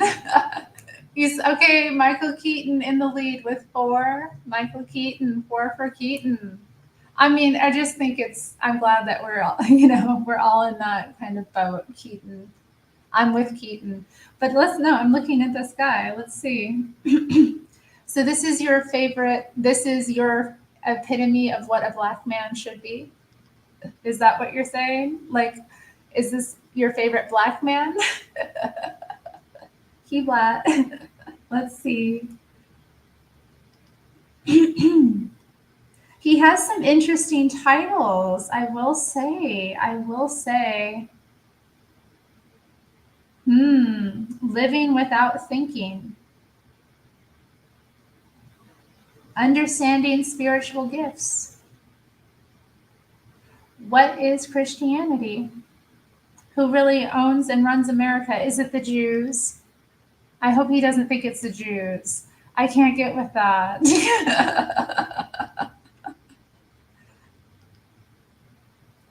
We are getting rid of our heroes. So is this one of your heroes you're getting rid of? Tell me. I want to understand. Do you have one you recommend? Do you have something by him you recommend that we like look at and kind of dissect? Okay, I will say this. I want to touch on this. It's such a like testy thing when this kind of matter comes up. All right. I really respect her I respect her like for talking about this stuff because it does happen. And but I just it's such a big can of worms to open, especially when you don't know how far it's going to go. So I do want to bring this book back up again later. The last thing I read in here was really shocking, just to catch up with the story. She describes getting her tonsils taken out, and she is at her father's house with her grandmother, Nora. Her mother has since remarried, so they have split custody, you know. This is when her mother and her new husband, Ray, get kind of more custody of her. This is the situation that happens. So she gets her tonsils out. She's left alone at her father's house with Nora. Nora's like, while she's in bed, like recovering, Nora's like over her and just like doing her crazy prattle that she does, just to like, that drives her insane, you know? So she starts screaming at the top of her lungs. Like she just started screaming and acting out. And she already had other issues at her father's house, like with discipline. They didn't have any in his house. So she had really like no boundaries in his house, I guess I would say. She's allowed to run feral and not made to brush her teeth and that kind of thing. So there's like all kinds of problems cropping up from it. But yeah, that happened. She starts screaming and like she spurted up all this blood all over Nora. Like it like came out of her and like came onto Nora and like all over her bed. So she was rushed back to the hospital. It's just so interesting that this happened and she like later became a singer. It's interesting when you think about that, like happening to her and then her using her voice in her career. So yeah, her mother was never informed that she was back in the hospital. So her mother had like they had arrangements, you know, with custody that she would get picked up at school, you know, by one of them at certain days. You know, so her mother went to the school to pick her up on their day because she was supposed to be back in school at this time. Mind you, this is like days and days that have passed since the child has been readmitted to a hospital, and the only person that's like knows about it and is visiting her is Nora, her grandmother, her evil grandmother. So yeah, her mother goes to the school to pick up the kid. She's informed by the teachers that her daughter's not there, that she was readmitted to the hospital. And yeah, her mother's like obviously really embarrassed by this and, you know, finally finds out about it. That's when it's kind of arranged between the parents that her and her new husband are going to like take over the majority of the custody. So it's like an interesting story. I mean, she still though stays with her father, but I think they switched it. I think it was more like half and half, and then it ended up being that she would like get regular stays at her father's, but it wouldn't be, you know, it wouldn't be as often and as regular. So anyway, interesting kind of story that as it's unfolding. I agree with that. I agree with that. But all, you know, also respect what makes people special, you know. And I believe that fans are good. I I believe in being a fan. Like I'm a fan of certain things. So like, and I think that's a good thing to be. And it's a rewarding experience to be a fan too. I want to say that. Um, you don't want to idolize these people, but you can be a fan, you know, which is to like love and appreciate and respect and, you know, just contribute in your small way to this person's like creative process. That's what I see it as, like with people I'm a fan of. Like I'm invested in what they're bringing out of them.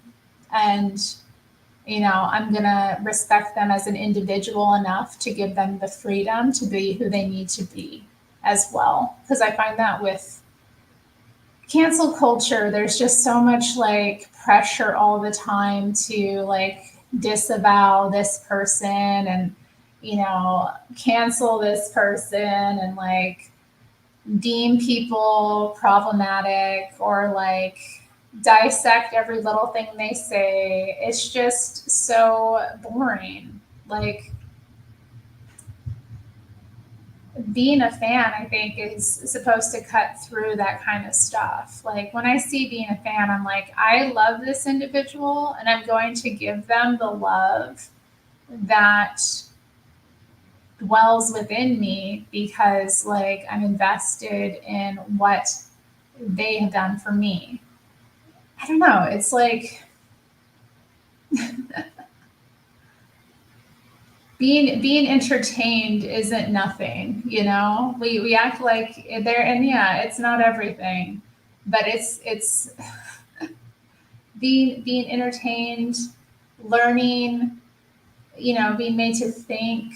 These are all like really incredible things that are given by people. So we should cherish them. So yeah, when I say I'm a fan of someone, like I'm invested. I'm invested. I care. Like I want you to win. If they come for you, I'm not gonna. If people like talk about you, I'm gonna like respect you enough to, you know, let you be an individual and be free of like my judgment. You don't get, when I'm a fan, you get love, not judgment. That's what you get. So, are there any P. Diddy fans in the audience? Puff Daddy, aka P. Diddy. Like anybody having some feelings about what's going on with him? Only to be a fan of Terri Strange. C-Cell is recommending that we create more white babies. They are lovely, aren't they? The little pink faces.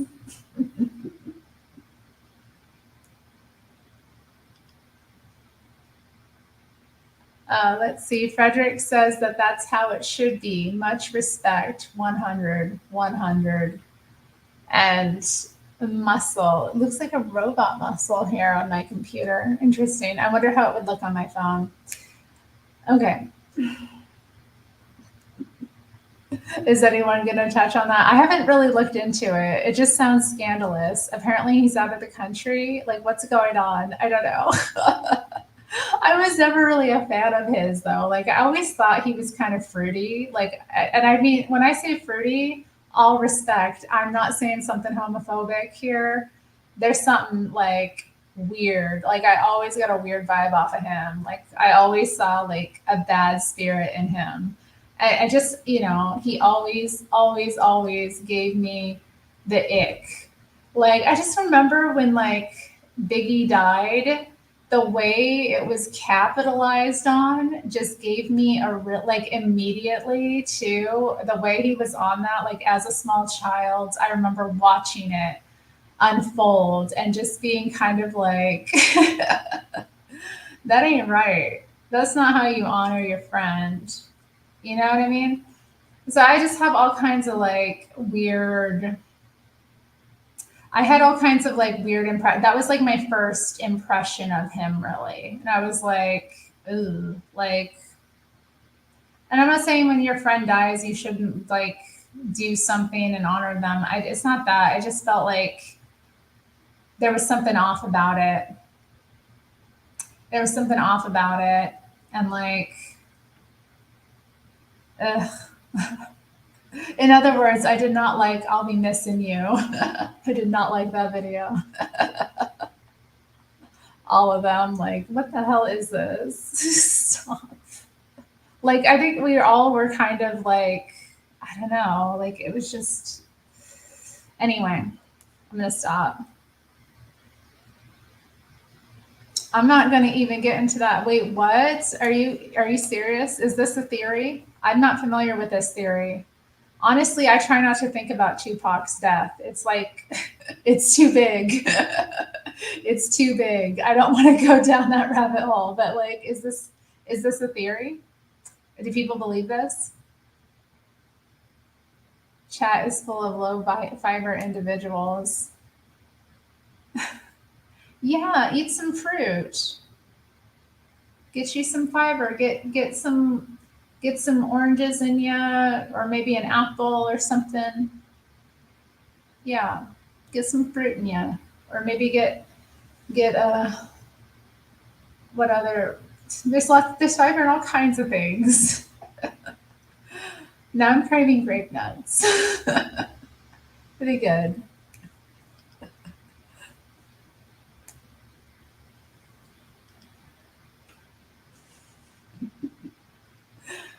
Oh man, yeah, I'm wondering now. Tupac's death. Hey, Bosco. Bosco. What is okay? Wait, I just forgot. I was gonna look up the thing you recommended. Let's give Bosco some attention. This is why he's acting out. Ask, act, acting out. Um, what was it? Garth Marenghi.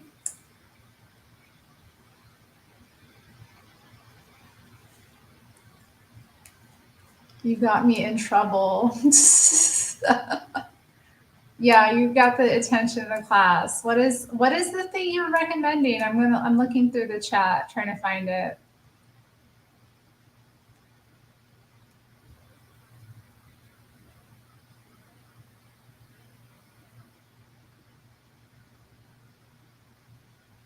I think I'm hmm.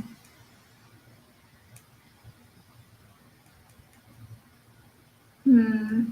No.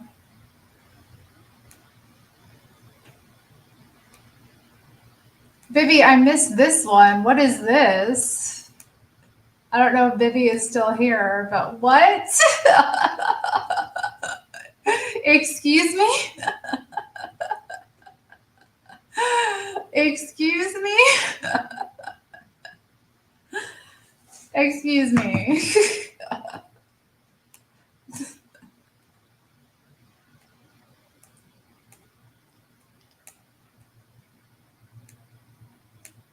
I don't need to be told that. Like, I don't.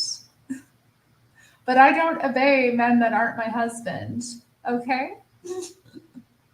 You can tell me how to behave when you're like actually like taking care of me. So, yeah,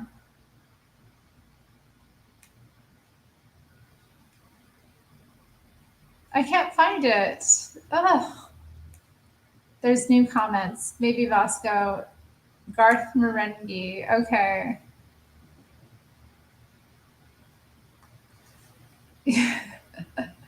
Matthew is okay. I will get into that. Let's see. But first, I must look up this thing for Vasco. It's all about Vasco right now.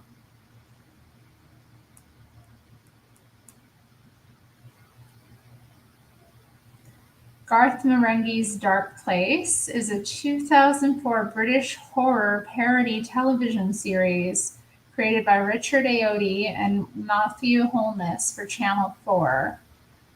The show focuses on fictional horror author Garth Marenghi and his publisher, characters who originated in the stage show Garth Marenghi's Fright Night. Okay, interesting. It does look cool. I know. I do think this looks cool. But I don't think we can watch it here. Like I'm not messing with that anymore. Like I'm not taking the risk. But okay, I wanted to look up this guy before I forget to, because it's what Frederick brought to us tonight. So I want to give Frederick some props too for his fandom.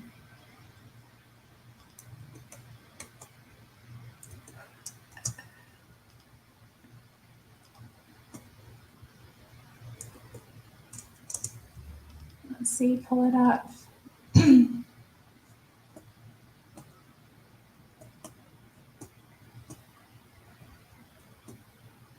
Oh dear, there was a board investigation. Oh dear.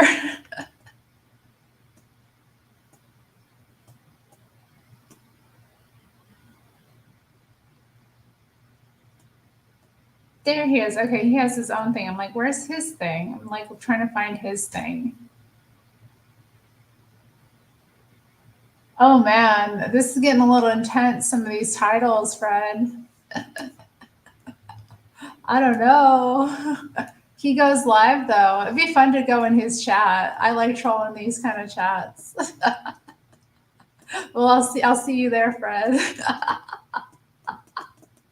Let's see if I can get him to love me there. Let's see. Okay.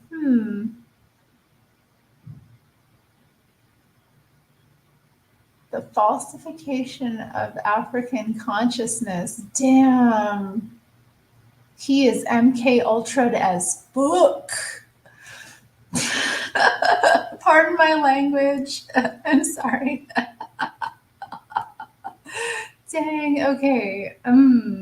Asceticism. That might be interesting.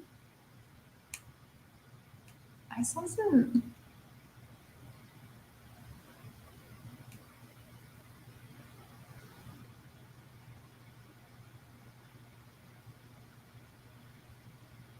Oh, he goes after Christianity. Oh dear. He's wicked, Frederick. You should stay away from this man. But let's see. He does have some interesting titles. I do want to look into something. Are there any of his things you would recommend? Any of his streams? I'm like looking through what he. Frederick's saying, "Don't play it. Don't play it." Why not? It's not for the Hawaiites. Well, now you just make me want to play it. But I will respect that. I will look into it privately on my own time. I will.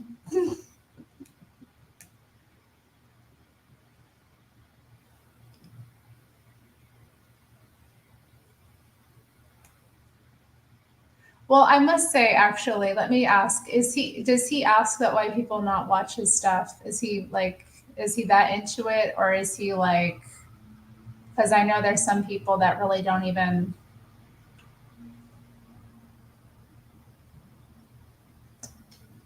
They don't want the white gaze. What do you think about that? You love my gaze, don't you? Because my gaze is loving. Hello, my love. Hello. Hello. Yes. We need to adjust the camera so you get more footage, huh?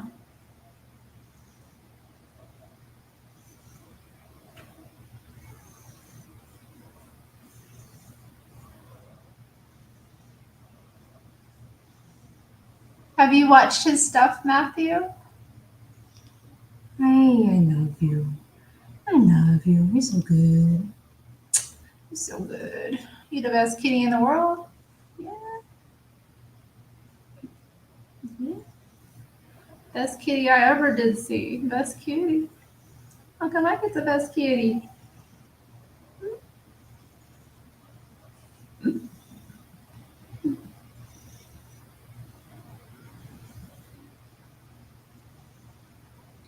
I don't know. I'm kind of interested. I'm kind of interested. But there was something else that came up that just slipped my mind. The marital games. I might pull up this one. I want to look into this specific one that I found kind of just searching for him in an actual search engine, not on YouTube. But I do see he has all the YouTube. So, hey. It's like black autism. Shout out to the black autistics. I'm not trying to wake you up, Terry, but if you debunk anything he says, he'll pay your bills for a year. Hmm. If I debunk anything, well, I mean, I don't tend to like watch people's stuff with the intention of debunking them. Like, so if I come across something that I think is untrue, though, I may look into it. I would love my bills paid for a year. Imagine what I could do with that. I could really invest. Like I could take my investment really high. If I had all of that, I mean, I've got the basics. Now I need the that little extra push that would enable me to do that.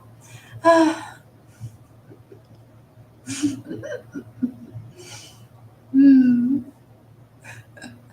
Now I'm wanting to share the video. I'm going to share a video. Yeah, that just reminded me of this video.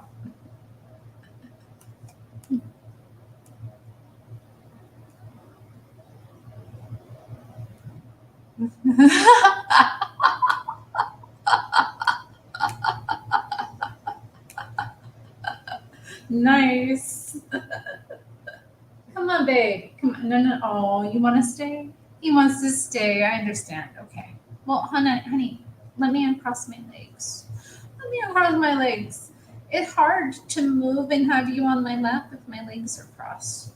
I'm sorry. Yeah, I'm sorry. I'm sorry.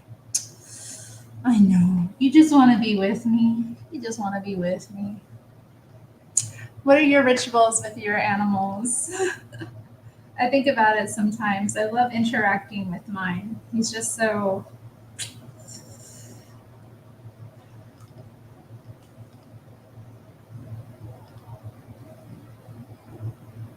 sweet, So sweet. So sweet and playful and protective. I just think it's so sweet how he like follows me and watches me and just it's such a sweet feeling and how he asks for my attention and causes me to take breaks and things like that. It's so sweet. It's so good. Yeah. It's so good to have a kitty. It's so good.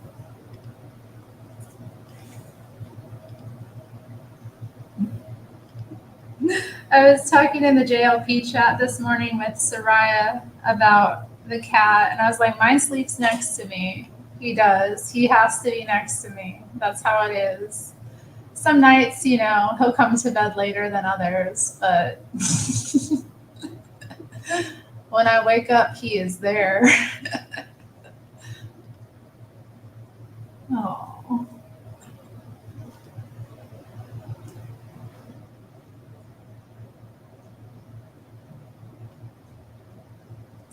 I was on JS Urban Adventures, like watching that yesterday, his show. It was interesting. He had this segment talking about divorce. Or it was called bedroom divorce, which is like such a ridiculous term for couples having separate bedrooms. But I'm like, that's my standard. I was like, what? doesn't everybody want this? Don't people like only sleep in the same room because like they're broke? Like I don't know, like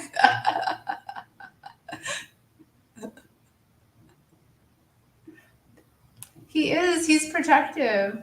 Let me tell you, he's a black cat. He is a black cat. He is protective. That's what I love about them. He's protective. Yes. You know your own way. You got your own will. But man, he's a little tough guy. Yes. Exactly. I'm like, who wouldn't want that? That's like convenient for so many different reasons. Like, how many couples are on different schedules? How many couples have like physical issues as well? Like for me, I have like pain, and I toss and turn at night. Like it's sleeping next to me isn't for the weak, and it ain't happening for most people. Like their sleep is gonna be disrupted, and probably vice versa. And when you have, let's say, pain issues, couple that with like heat issues, like or somebody, I'm a bed hog. I naturally scoop up all the covers. Okay, that's just me. Like it's to me it was just like this is ideal, like having your own space. It's not in any way an indication of divorce, and you don't always have to sleep in your own space, that you could use your own spaces, like, but I think it would like allow you to have more privacy, a little bit of time away can sometimes be good. Having a little bit of mystery, a little bit of like, dominion as well. Like your own space that you can do what you want with. That's important to people. Hey. And maybe different couples have different areas of the house. Like maybe it's not necessary for everyone if people like sleeping next to someone in that way. But like, I think for most people, they're going to have issues come up with it. And it's like, it seems so weird that people would even describe this as a type of divorce. And it's like standard. Like I'm into all the period dramas. Okay, let's look at how the upper classes lived, right?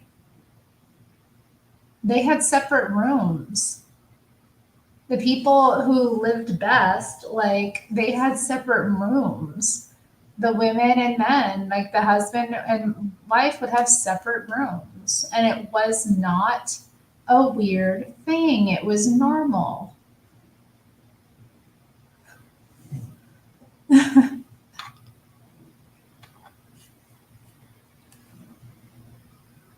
You can have one room to share memories with. That sounds appealing to you. But I mean, that could be other parts of the house, though, too. You would have memories of them in your own room.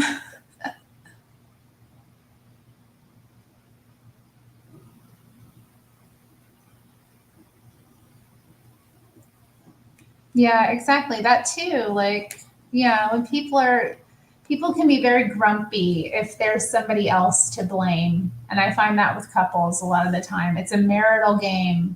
It's one of those marital games, that people play. It's like, it's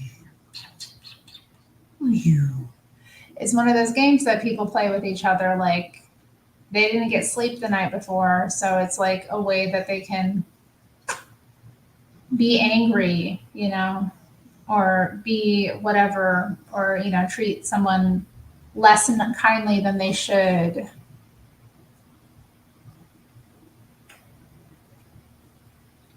I think most couples today would never, because they play to the women and weak males.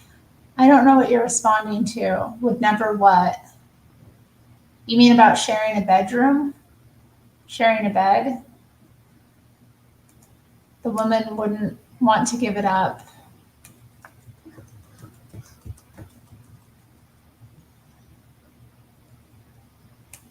Oh, that's that's so mean.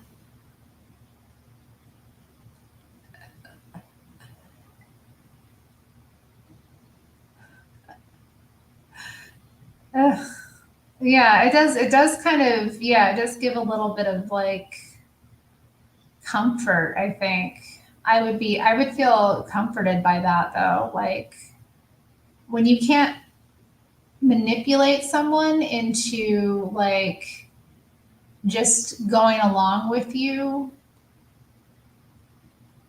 for the peace, for the sake of their sleep, um, for the sake of their like well-being. When you can't manipulate somebody with that, yes, some controlling people would really take advantage of that. Like they enjoy that sort of power they have over the other. Very telling. These devious women, these devious women in their games. But yeah, I mean, like, I'm just like, I just want my own space. Like, I just sometimes need to not be around people. Like, I need my own air. I need to be in my own air. You know what I mean? Like, it's essential for me just to have anything to give to others. So, I just for a myriad of reasons, like physically, um, for the well-being, I just think it is best. But yeah, it was so odd to me to hear it described this way. Thankfully, a lot of people agreed with me in the chat. Like I didn't know what to expect, but people were like, "Nah, this is crazy. This language is crazy."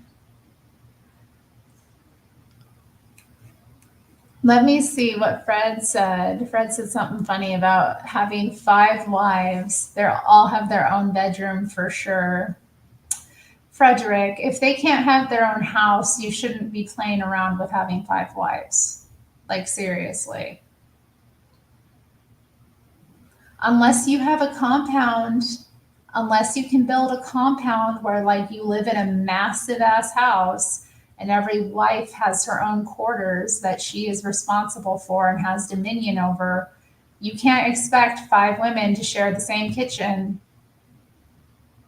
It ain't even like that in like tiny little villages that practice like in polygamy. Like, no, no, their own bedroom. I don't think so. You're gonna be in hell. I mean, you'll be in hell anyway because 5 wives. Oh man, five households to maintain, 5 relationships with women to maintain of a wife nature. No, not everyone does play those games. Exactly. No, people play different games. But yeah, that's not a game. That's not a game I'm into. Like, I'd much rather let somebody have their air. You know what I mean? As well. Like, if I am having a conflict with someone, I'd much rather let them have their distance if that's what they need. You know? That to me is like it's sensible. So, when I think about like the different having a different bedroom from your spouse, like just intellectually, I see why it's a good thing. And like I think about like a wife that turns her husband that she shares a bed with out on the couch. Like I think about that and that dynamic. And it's like, to me, and part of me is just like, why is she kicking him out of the bed? Why isn't she going to the couch? Especially like, it's just playing on that like kind of fake chivalry that exists in men. And I just like, I like when men are that way, when they will like burden themselves for a woman. I think that's right. But when I'm like, when it's come to that point where like I can't be close to you, like I need space from you, like I just, I don't, I don't like that. I'm just trying to say, like, when I think about it, like, think about that kind of dynamic, expecting that. Like it's just, I don't know. I mean, I do want that energy at that time as well. Like I want a guy to be a gentleman no matter what. But it seems just like so odd, and it seems like just not the right way of doing things.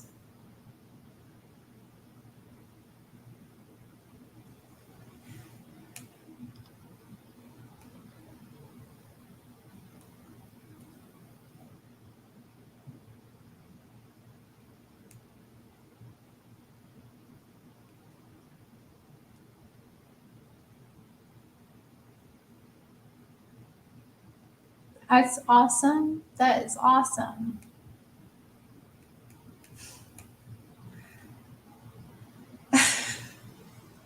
I don't know what you're implying exactly. Good at what? Good at what?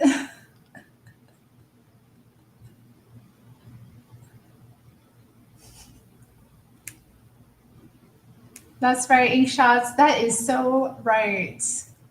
Like, how are you going to pick who's, how do you want them to communally make you a meal every day? I mean, that would be something. Making your 5 wives, who all are your wives, work together to make you a meal on a day that isn't like a special holiday. That's the only time I see it working. But I don't know. Most of these women will probably be working, right? God, what a mess. Fred says he can maintain 10 women, y'all. That's incredible. It sounds like a headache.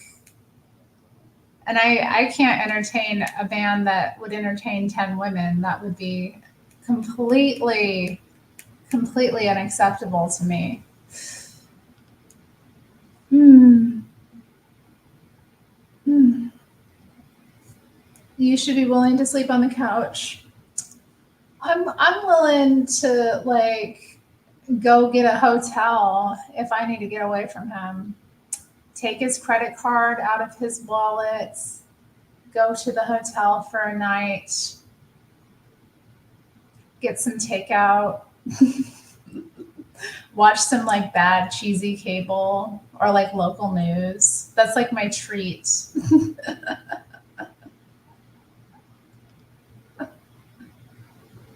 Maybe go to a spa for a few days.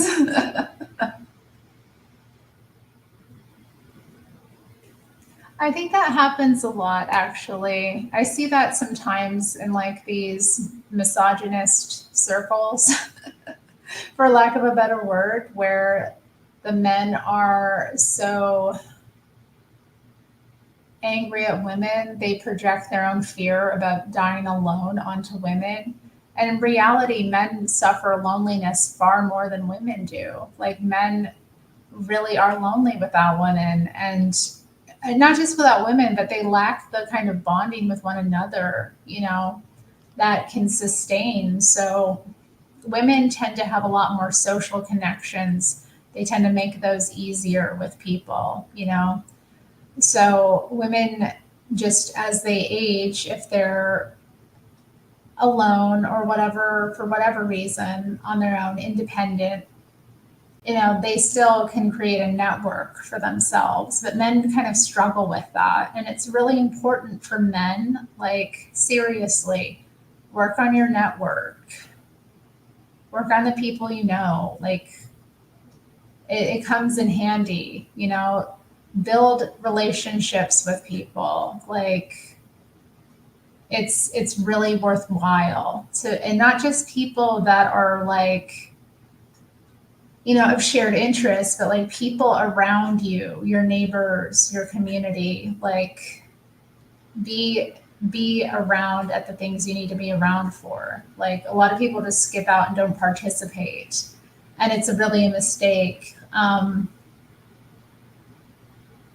Try to have some involvement in your community. Like, it really will pay off. It really will. Like, personally for you, you're gonna, meet people, you'll have more connections, more possibilities come through knowing more people, like more opportunities as well for whatever you're looking for in life. But you have to like be out there, you know? But I think women just kind of do that more naturally. So women tend to like be able to find like-minded people or people that they get along with more, if they're needing that. But yeah, men kind of struggle with that more. And I know that there's like aggression between males just naturally, like in the wild. This is why you like try to not make it the wild, make it what you're doing about purpose, you know, having some kind of bigger meaning. It will pay off.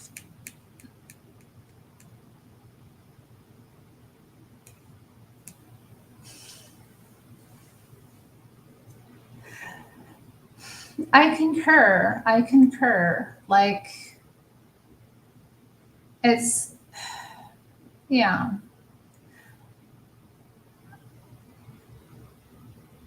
It's really down to like what you value too. You know what I mean? Some people don't value that, but I think that's like really important. Being genuine and being like really invested. Frederick, you are crazy. Do you see yourself? What?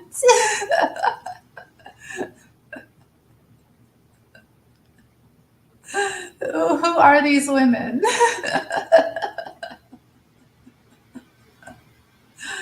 Oh, please. I know, trying to have 10. Trying to have 10. Where is your wife, Frederick? Where is your wife? If you can handle 10, do you have one?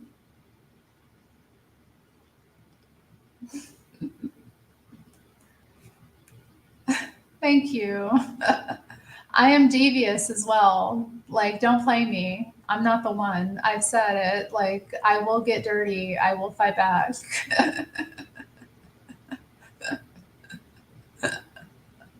I'm not that kind of woman. I have a spirit and I will not let you crush it. Okay? That's what I mean. I'm not one of those. I'm not one of those. Like, you will not. You will not dishonor me. That will not happen. If you do, I will dishonor you back. And not always. Sometimes I will turn the other cheek, but that's the devil in me, okay? I'm just saying, I am conscious of it.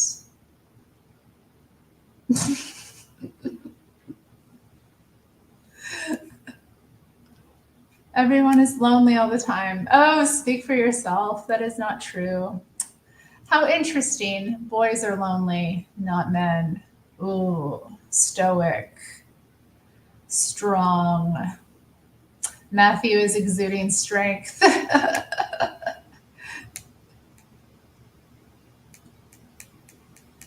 My answer to loneliness is truth. Networking is for women. And for people who like want to make connections in their community, which aren't just women. This is part of what women do though, and part of like the roles of like being a wife, you know. Um, a lot of the time she's able to facilitate that kind of background stuff that's important that maybe a man just doesn't have the mental space to lead in. It's an area where she can kind of bring you together with more people. Well, again, one of the many virtues of a good wife. Yeah, I don't. Maybe, I don't know. I have to think about loneliness. Loneliness remembers what happiness forgets. How did I forget that? That would have been a good title. I'll do that soon. I'll probably do that in another stream. But yeah, loneliness. It's a curious thing to ponder. Do you get lonely? Are you lonesome tonight?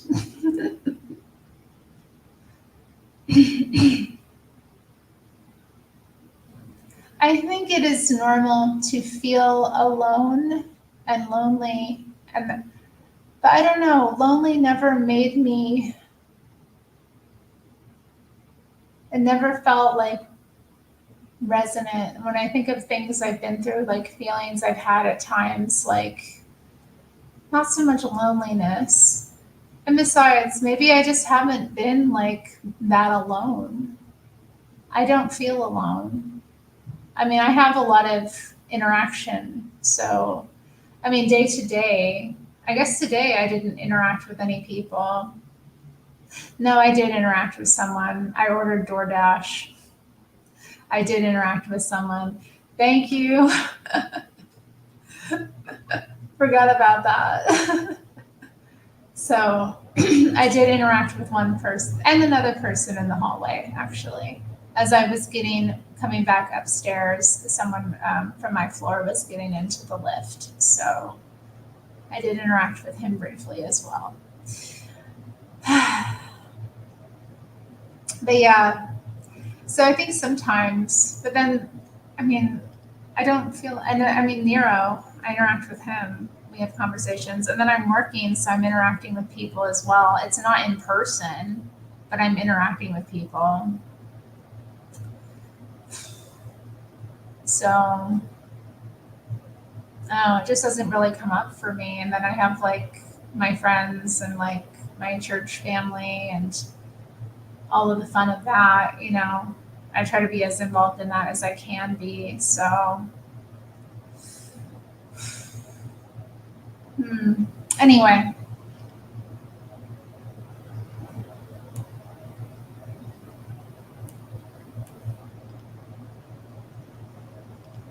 hmm. Yeah, yeah, I think that too. I mean, we're all interacting virtually right now as well. Like we're not in person, but we are people. I'd rather go do something by myself than try to make someone happy. Mm. Right, me too. Me too. Me too. Like I'm not here to facilitate your inner peace. You know what I mean? Like that's not fair thing to ask of someone, and I see people do that all the time in their relationships. Like I'm not here to comfort that. Like I'm not here to create your happiness for you. Like I will like listen, I will care, I will see if I can do things to help you, but like, you know, I weather the bad feelings, you know. I can weather them. It's some people just can't, I guess. They need to feel good all the time. Like, and I don't mean this in like a thrill way. It's just like I don't always expect that in like everything I do every day, like that I'm gonna feel great about it. You know, like if I'm not feeling great about it, it's like, okay, well, like, and and who cares?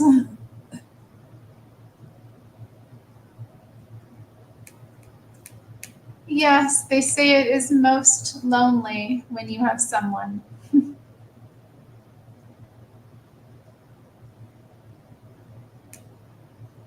She's on the East Coast, married to a simp. Who is this? Hmm. Who are you referring to, Frederick? Who's married to a simp?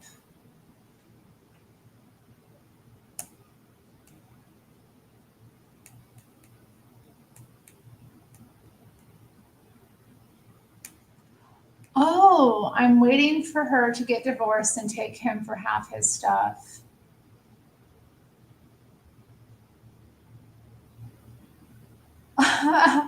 I hope to God you're joking.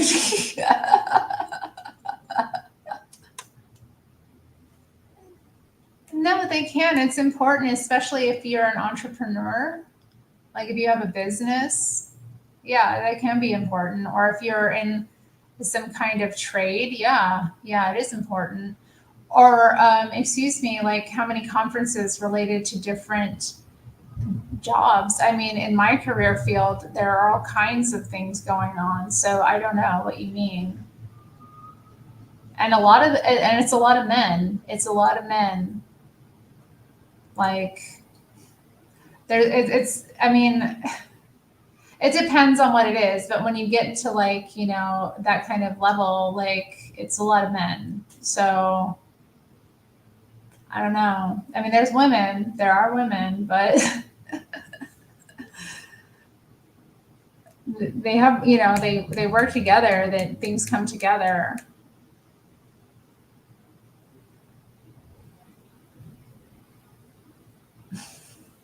YouTube trolling is enough networking for me. That is awesome.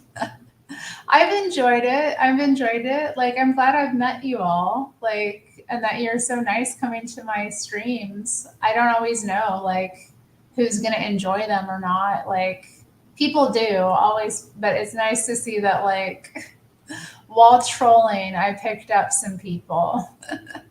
It's nice to have people appreciate that side of me, you know, because not everybody understands it.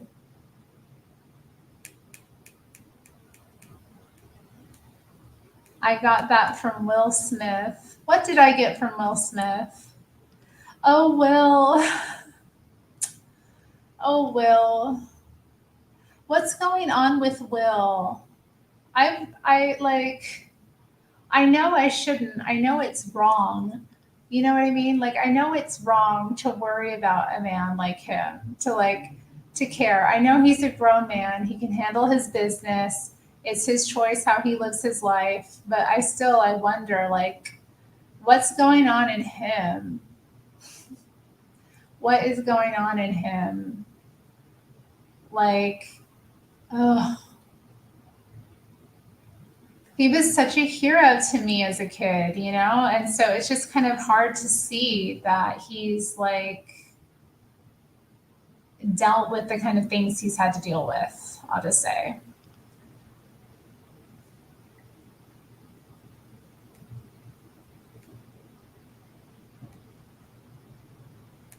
Yeah. I think he was just kidding. I think Frederick was just kidding. He was telling a joke.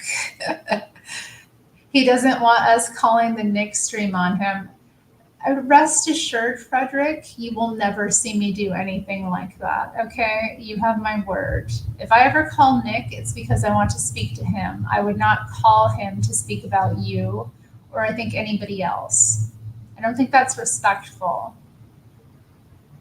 I don't know. I did do it to Mark, though, didn't I? I called and I said something, how he kind of grates. Ugh. Oh, Mark. How is Mark? I haven't heard from Mark in a while. Hopefully he's doing something more productive with his time.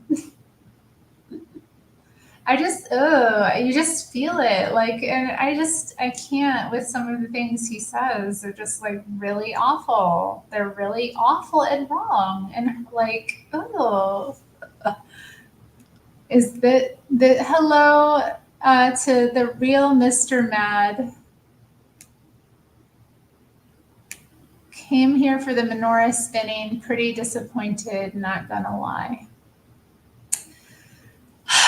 Mr. Mad, please. Enough.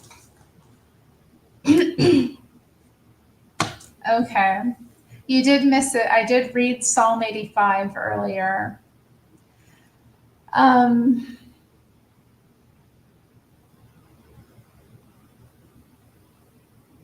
oh, Matthew. Matthew laying it down. Matthew's like, what? I love it when you all talk to each other in the chat. But it can sometimes get confusing because people like I'll be talking to people, but then people will be talking to other people, and I'm like, what do I respond to? What do I not? Mm. Mm. Okay, where were we? There was something I was going to look at. Marital games for Matthew. let's dig into it, okay? I do have games people play right here. I have Seneca the Troll. Take that down. Seneca is with us. I'm going to put him here.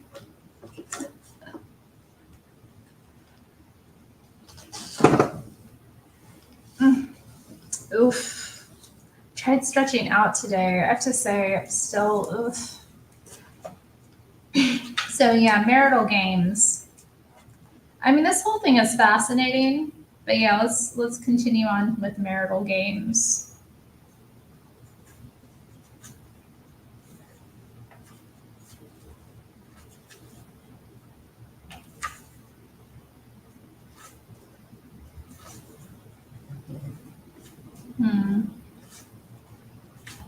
I thought I was in it already. The other games are fun too. Not just marital games. There's like all kinds of games in this book, but okay. Corner. This one sounds interesting. Seneca after after the philosopher. Obviously.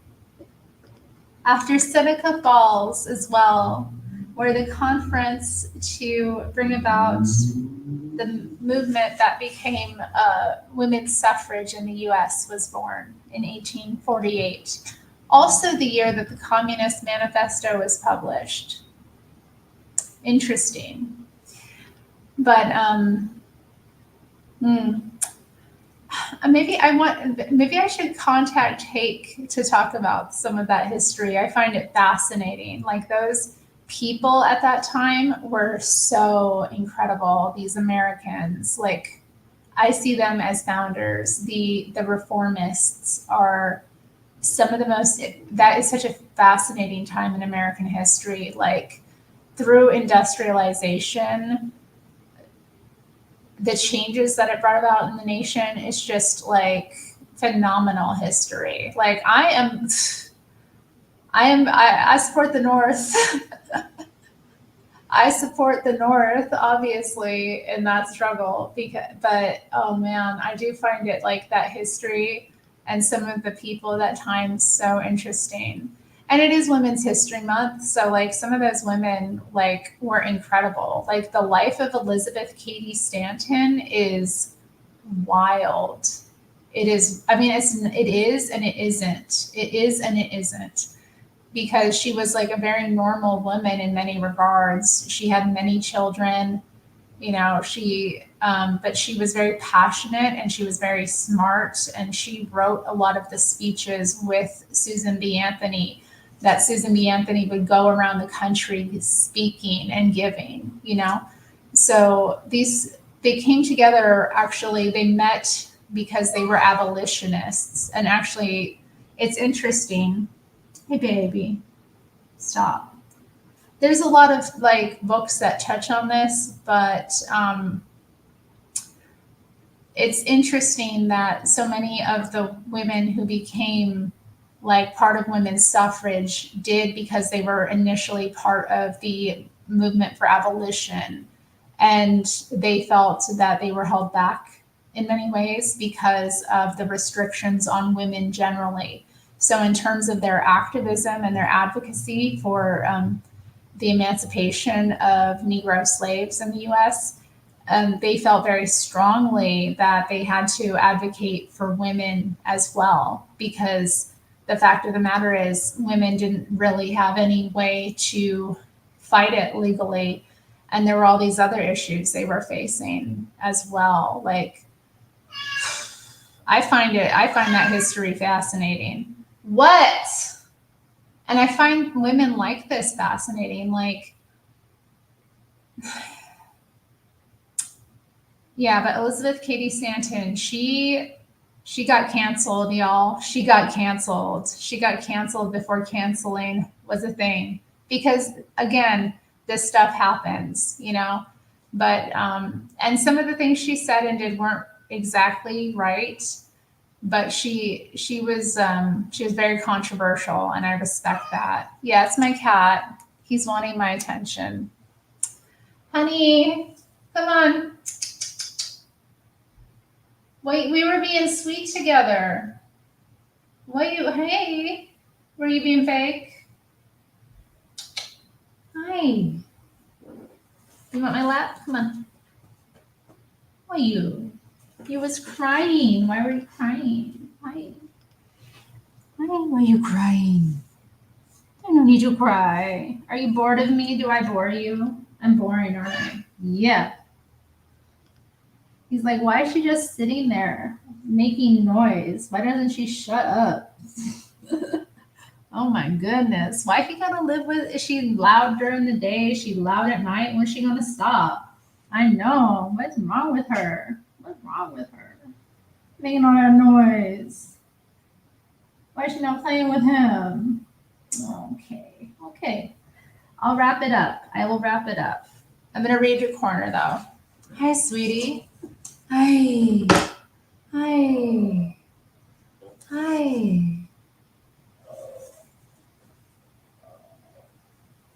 Women fighting, shake my head. I mean, yeah, they shouldn't have to, should they? They shouldn't have to. Welcome to toxoplasmosis. All right, I mean, if you say so. I don't think everybody who has that, I mean, I don't think everybody who has a cat has that. I mean, maybe I do, but I don't know. I haven't, I'm pretty fastidious about, washing my hands thoroughly after dealing with any of his business. Yeah. Oh, wow. Look at you. And it's worth it to have someone so awesome in my life. This cat is so cool. We've had such a cool, just experience. He's always been so good and taught me so much about myself, about my temperament. I mean, I'm a kind of, not, I'm kind of rough sometimes. And he's taught me to be more gentle. Yeah. To consider others, to lower my tone. He's very it's just interesting how he interacts with me and the connection we have. It's special. He's a really special cat. He ain't no pretty little decorative house cat. He earned his keep. Don't you? You earn your keep. You a good kitty. You a good kitty, aren't you? You a good kitty. Anytime a bug gets in here, he kills it. Yes, he does. Yes, he does. Good kitty. Who's a good kitty? You my good kitty? Yes. Yeah, don't dig your claws in too hard. Don't dig them too hard. That hurts. Yeah, that too. I mean, this is very serious. I don't think Nero would appreciate having to share a bed with another man. I think that would upset him greatly. I think Nero would find that very unpleasant. Well, you wouldn't like that, would you? You need mama. You need mama. Yeah. You gotta be with your human, don't you? Yeah. It's just what's right. Oh my God. Barking at cows? There's cows next to your dog park? That sounds exciting. No, I'm not clicking on that, Matthew. I am not clicking on that, Matthew. Stop, you Bubba, stop. At least it's just one. Are you talking about my cat? We have no intentions of getting another cat. I mean, I've thought about it. He's a very difficult temperament. He does not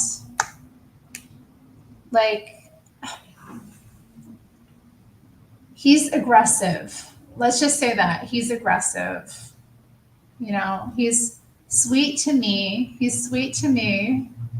But he's got an aggressive nature. He's very hyperstimulated by other cats, and he like his he just kind of immediately goes into attack mode. Like he's very aggressive in that way. I've had another cat. Um, it's just I think the movements of another creature like set him off, especially like another cat. It sets him off. He just can't help himself.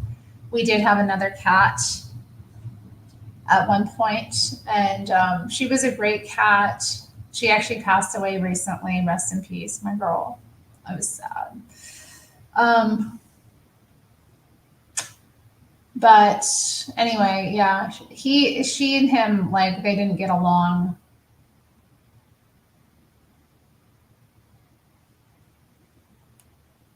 You would steal my cat. You will not steal my boy.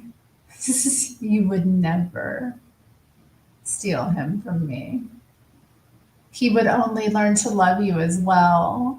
No, you would not be stolen. Would you let someone steal you? No, you would never. You wouldn't do that. Our love tethers us together. It is what it is. Oh, my kitty. I have probably never told my animal to.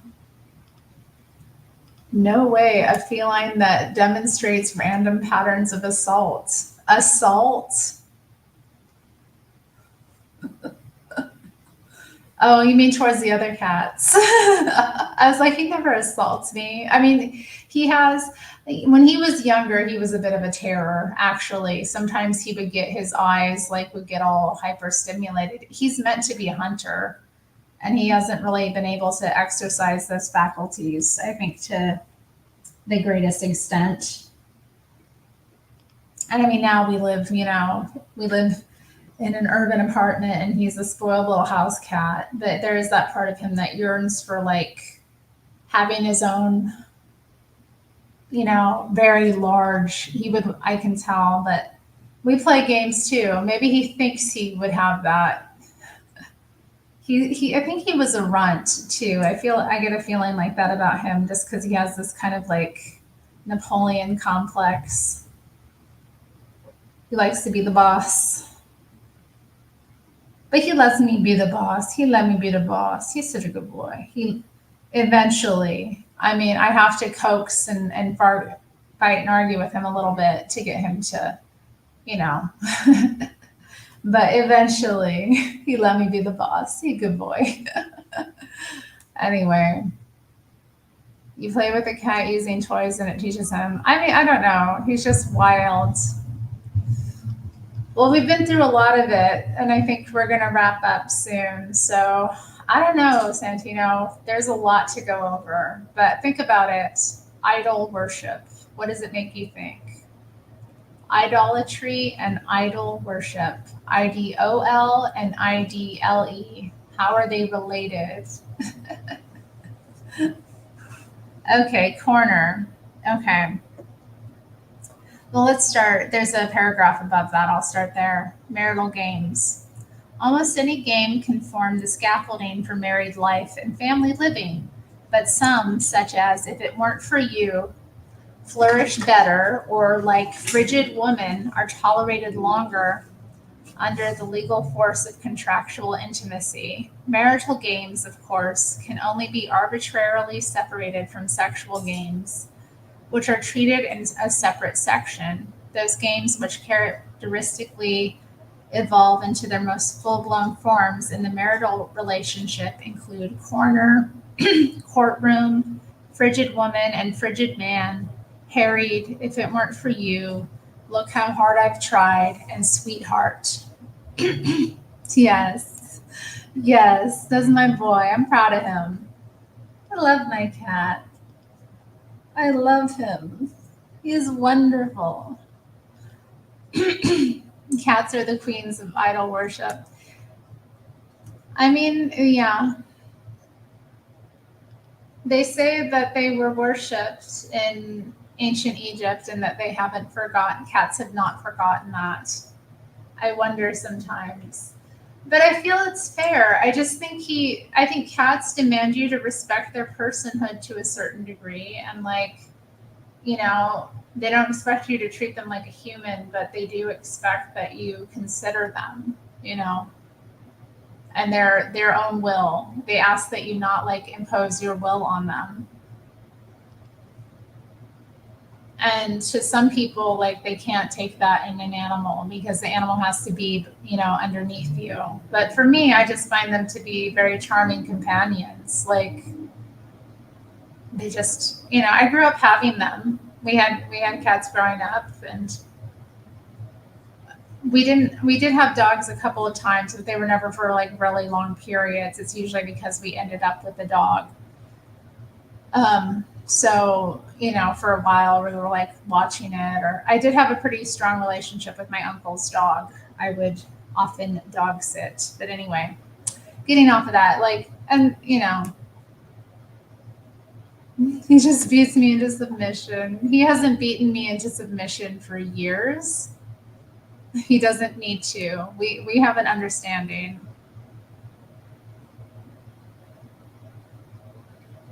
Idle mind is the devil's workshop.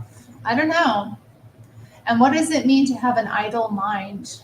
A mind that we're not using, that we're not stretching? I think that's what it means, maybe. A mind that we're not challenging in any way. And I have to think about that. Like, do I have an idle mind? Sometimes I do. Like, maybe I do. Maybe that is something I'm going through actually. Dang. Okay. Corner. Let's talk about this marital game. Corner. Thesis. Corner illustrates more clearly than most games their manipulative aspect and their function as barriers to intimacy. Paradoxically, it consists of a disingenuous refusal to play the game of another. 1. Mrs. White suggests to her husband that they go to a movie. Mr. White agrees. 2. 2a. Interesting. Mrs. White makes an unconscious slip. It says quote unquote unconscious.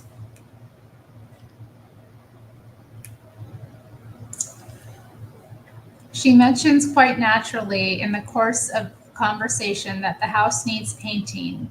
This is an expensive project, and White has recently told her that their finances are strained.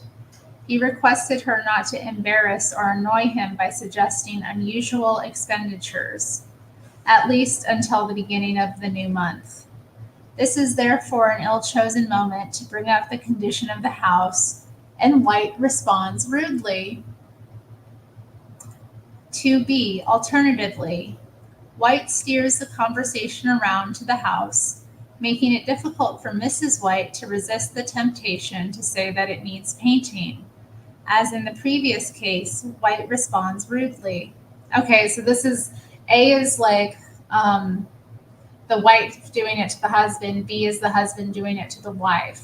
Same scenario, different person bringing up the same scenario, the painting of the house. 3. Mrs. White takes offense and says that if he is in one of his bad moods, she will not go to the movie with him, and he had best go by himself. He says if that is the way she feels about it, he will go alone. 4. White goes to the movie or out with the boys, leaving Mrs. White at home to nurse her injured feelings. There are 2 possible gimmicks in this game. A. Mrs. White knows very well from past experience that she is not supposed to take his annoyance seriously. What he really wants is for her to show some appreciation of how hard he works to earn their living. Then they could go off happily together, but she refuses to play, and he feels badly let down. He leaves filled with disappointment and resentment while she stays at home looking abused, but with a secret feeling of triumph.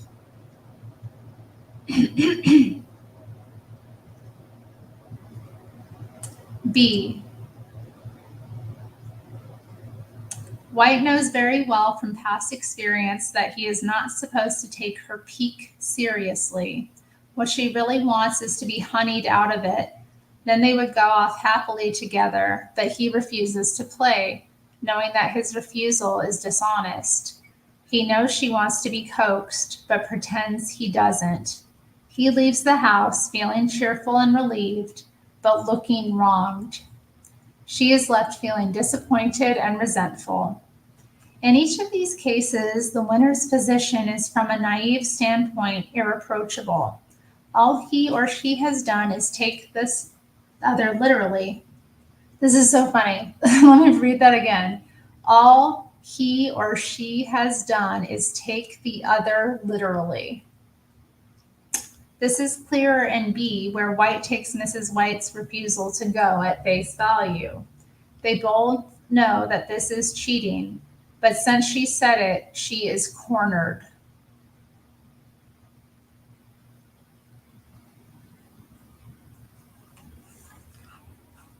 The most obvious gain here is the external psychological. Both of them find movies sexually stimulating. Okay. And it is more or less anticipated that after they return from the theater, they will make love. Hence, whichever one of them wants to avoid intimacy sets up the game in move 2A or 2B. This is a particularly exasperating variety of uproar. The wronged party can, of course, make a good case for not wanting to make love in a state of justifiable indignation, and the cornered spouse has no recourse. Antithesis. This is simple for Mrs. White. All she has to do is change her mind, take her husband by the arm, smile, and go along with him. A shift from child to adult ego state. It is more difficult for Mr. White since she now has the initiative. But if he reviews the whole situation, he may be able to coax her into going along with him, either as a sulky child who has been placated, or better, as an adult. Corner is found in a somewhat different form as a family game involving the children, where it resembles the double bind described by Bateson and his associates. Here the child is cornered so that whatever he does is wrong. According to the Bateson school, this may be an important etiological factor in schizophrenia. In the present language, this schizophrenia may be a child's antithesis to corner. Experience in treating adult schizophrenics with game analysis bears this out. That is, if the family game of corner is analyzed to demonstrate that the schizophrenic behavior was and is specifically undertaken to counter this game, partial or total remission occurs in a properly prepared patient.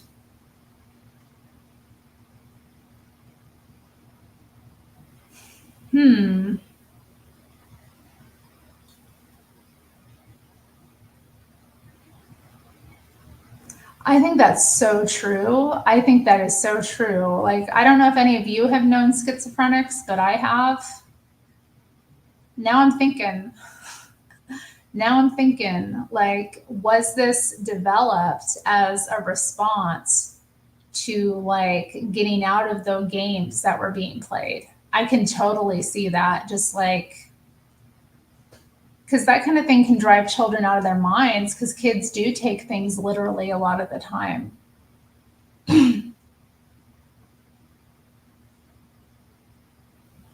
I appreciate you pronouncing antithesis correctly until immortal technique. Okay.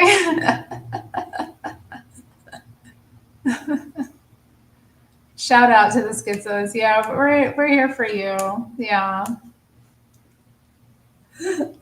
They're sweet people. So a lot of them, they're just,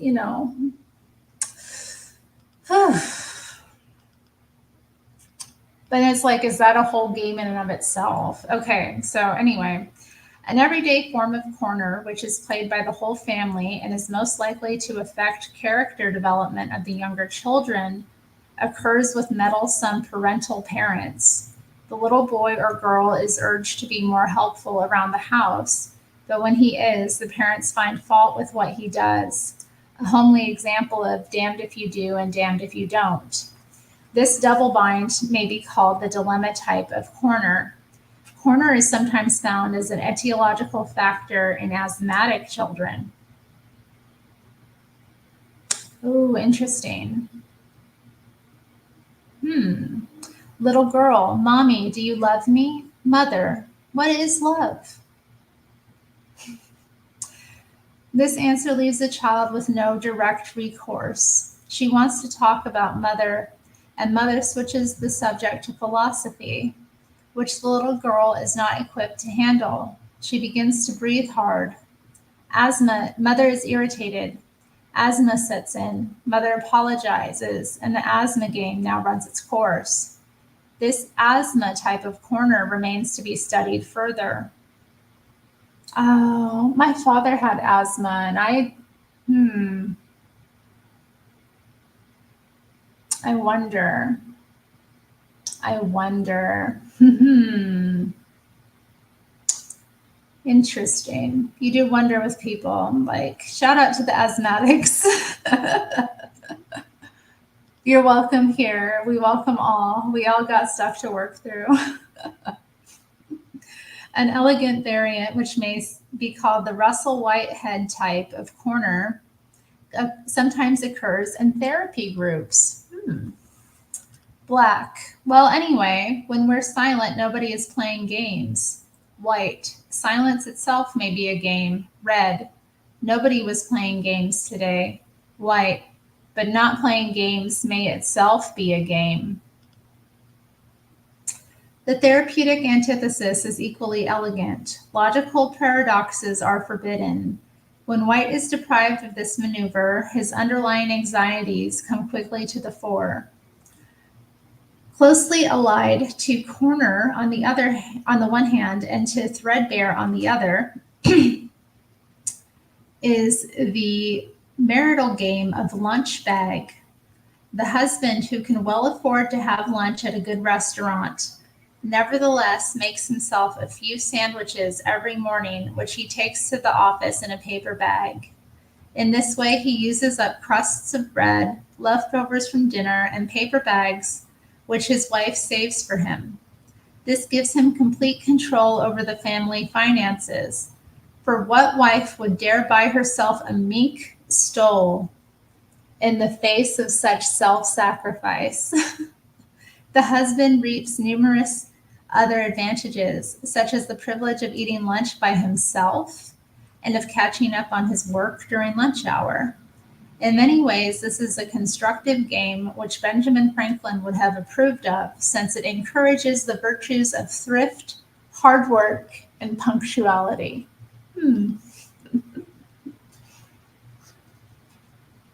I want my mink stole.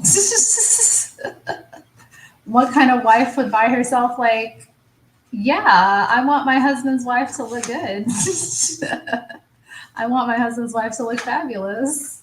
My hardworking husband.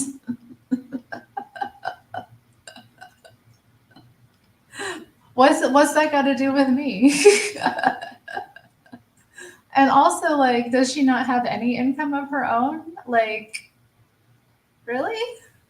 Most wives do. Like, especially after time. Like, she's gonna have some sort of thing going on. Like, maybe not when the kids are small, but like. And is that really the time to be purchasing a mink stole? Anyway, no, I don't think so. But anyway. I mean, maybe. I mean, I don't know. It depends. Because, I know some couples that have like, they had kids when they were young and they've continued to have kids, through the years.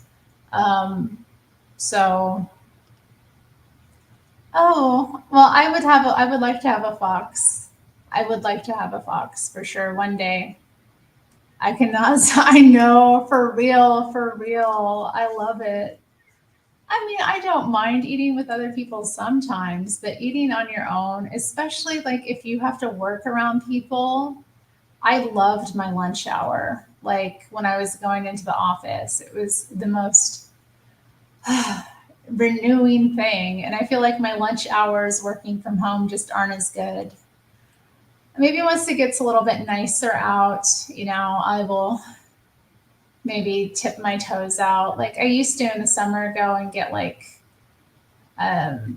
something from one of the local places, like bubble tea or maybe some frozen yogurt or, something, sandwich, whatever.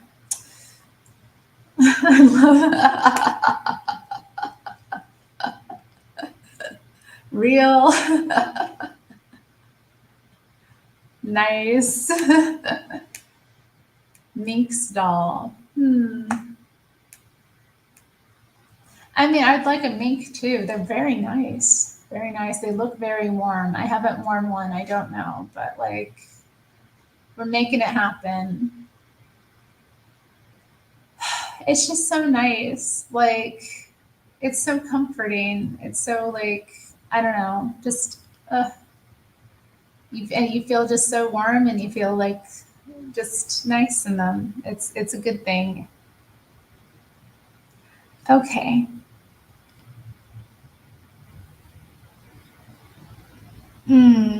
Shall we continue with the marital games? Are we enjoying this? Taking a poll. I told my cat I would be wrapping up. When we see your fur coat. Not today. I wore one of them in a previous video. Me too and all that mess. Me too and all that mess. Go back. You can see my rabbit coat. My rabbit coat is fabulous. I love that thing, but I have to say it's a little tender.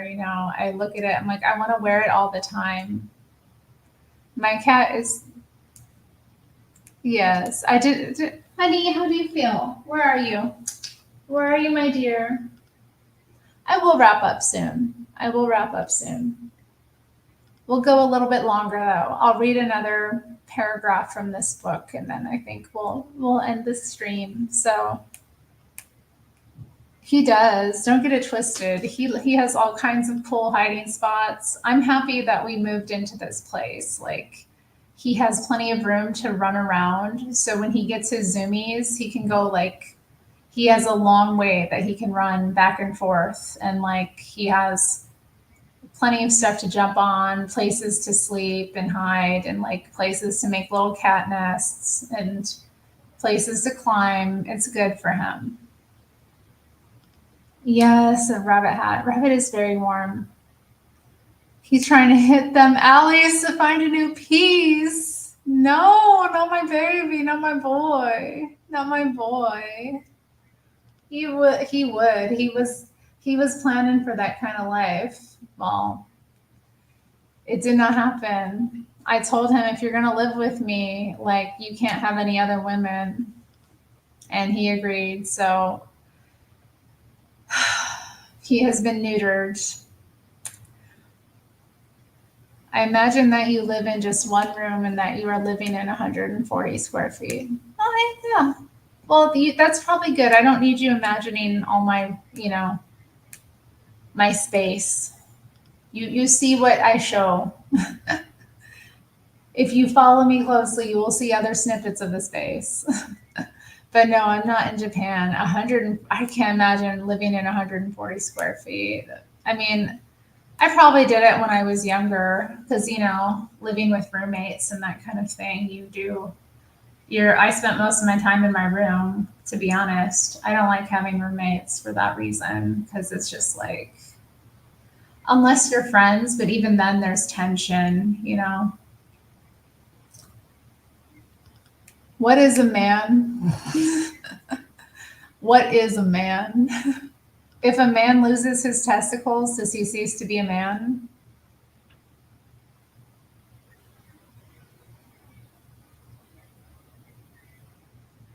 I don't know if I agree with that.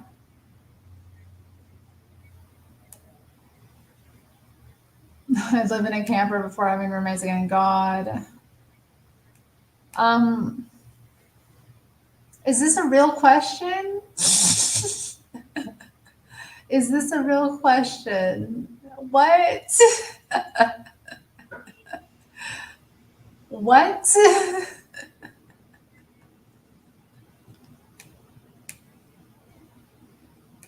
Yes. Okay. Okay. Well, if that's how you feel, I disagree. We can disagree. Okay. Courtroom.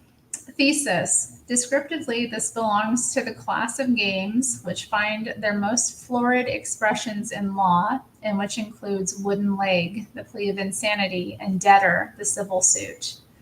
Clinically, it is most often seen in marital counseling and marital psychotherapy groups.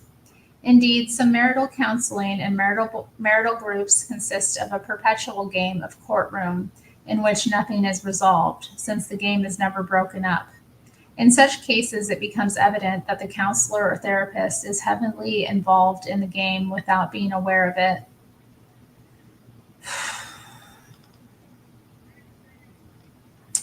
Courtroom can be played by any number, but is essentially three-handed with a plaintiff, a defendant, and a judge, represented by by a husband, a wife, and the therapist. If it is played in a therapy group or over the radio or TV, the other members of the audience are cast as the jury. The husband begins plaintively, "Let me tell you what wife's name did yesterday. She took the etc., etc." The wife then responds defensively, "Here is the way it really was. And besides, just before that, he was. And anyway, at the time, we were both, etc." The husband adds gallantly, "Well, I'm glad you people have a chance to hear both sides of the story. I only want to be fair." At this point, the counselor says judiciously, "It seems to me that if we consider, etc., etc., if there is an audience, the therapist may throw it to them with, 'Well, let's hear what the others have to say.' Or if the group is already trained, they will play the jury without any instruction from him." Antithesis. The therapist says to the husband, "You're absolutely right." If the husband relaxes complacently or triumphantly, the therapist asks, "How do you feel about my saying that?" The husband replies, "Fine." Then the therapist says, "Actually, I feel you're in the wrong." If the husband is honest, he will say, "I knew that all along." If he is not honest, he will show some reaction that makes it clear a game is in progress. Then it becomes possible to go into the matter further. The game element lies in the fact that while the plaintiff is overly clamoring for victory, fundamentally he believes that he is wrong. Why are people so crazy? After sufficient clinical material has been gathered to clarify the situation, the game can be interdicted with a maneuver which is one of the most elegant in the whole art of anti-ethics. The therapist makes a rule of prohibiting the use of the grammatical third person in the group. Thenceforward, all members can only address each other directly as "you" or talk about themselves as "I," but cannot say, "Let me tell you about him," or "Let me tell you about her." At this point, the couple stop playing games in the group altogether or shift into "sweetheart," which is some improvement, or take up "furthermore," which is no help at all. "Sweetheart" is described in another section. In "furthermore," the plaintiff makes one accusation after the other. The defendant replies to each, "I can explain." The plaintiff pays no attention to the explanation, but as soon as the defendant pauses, he launches into his next indictment with another "furthermore," which is followed by another explanation, a typical parent-child exchange. "Furthermore" is played most intensively by paranoid defendants. Because of their literalness, it is particularly easy for them to frustrate accusers who express themselves in humorous or metaphorical terms. In general, metaphors are the most obvious traps to avoid in the game of "furthermore." In its everyday form, courtroom is easily observed in children as a three-handed game between two siblings and a parent. "Mommy, she took my candy away." "Yes, but he took my doll. And before that he was hitting me, and anyway, we both promised to share our candy." Analysis. Thesis. They've got to say I'm right. Aim. Reassurance. Roles: plaintiff, defendant, judge, and/or jury. Dynamics: sibling rivalry. Bye, Vasco. No, I haven't read Lady Chatterley. I heard it's pretty like tough. I've heard it's tough. Is it tough?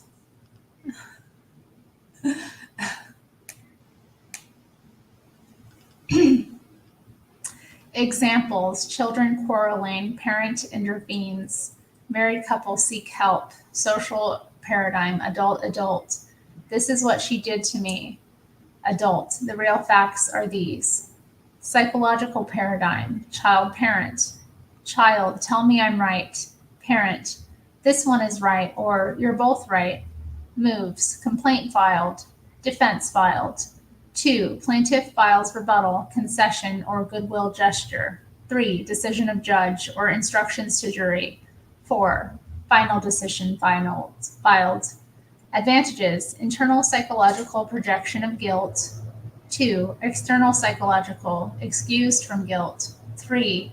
Internal social, sweetheart, furthermore, uproar, and others. 4. External social, courtroom. 5. Biological stroking from judge and jury. 6. Existential depressive position. I'm always wrong.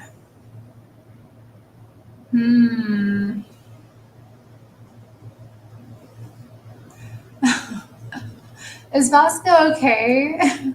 Vasco, what happens? Was it what we were reading? Oh dear. Okay, I think we're going to cut it out there. I was like, maybe I'll finish the chapter, but actually the chapter is longer than I thought. So. Oh, this is this one. Oh, shall we wrap it up with that? I don't know which translation this is, but this is John 15:12 and 13. This is my commandment, that you love one another as I have loved you.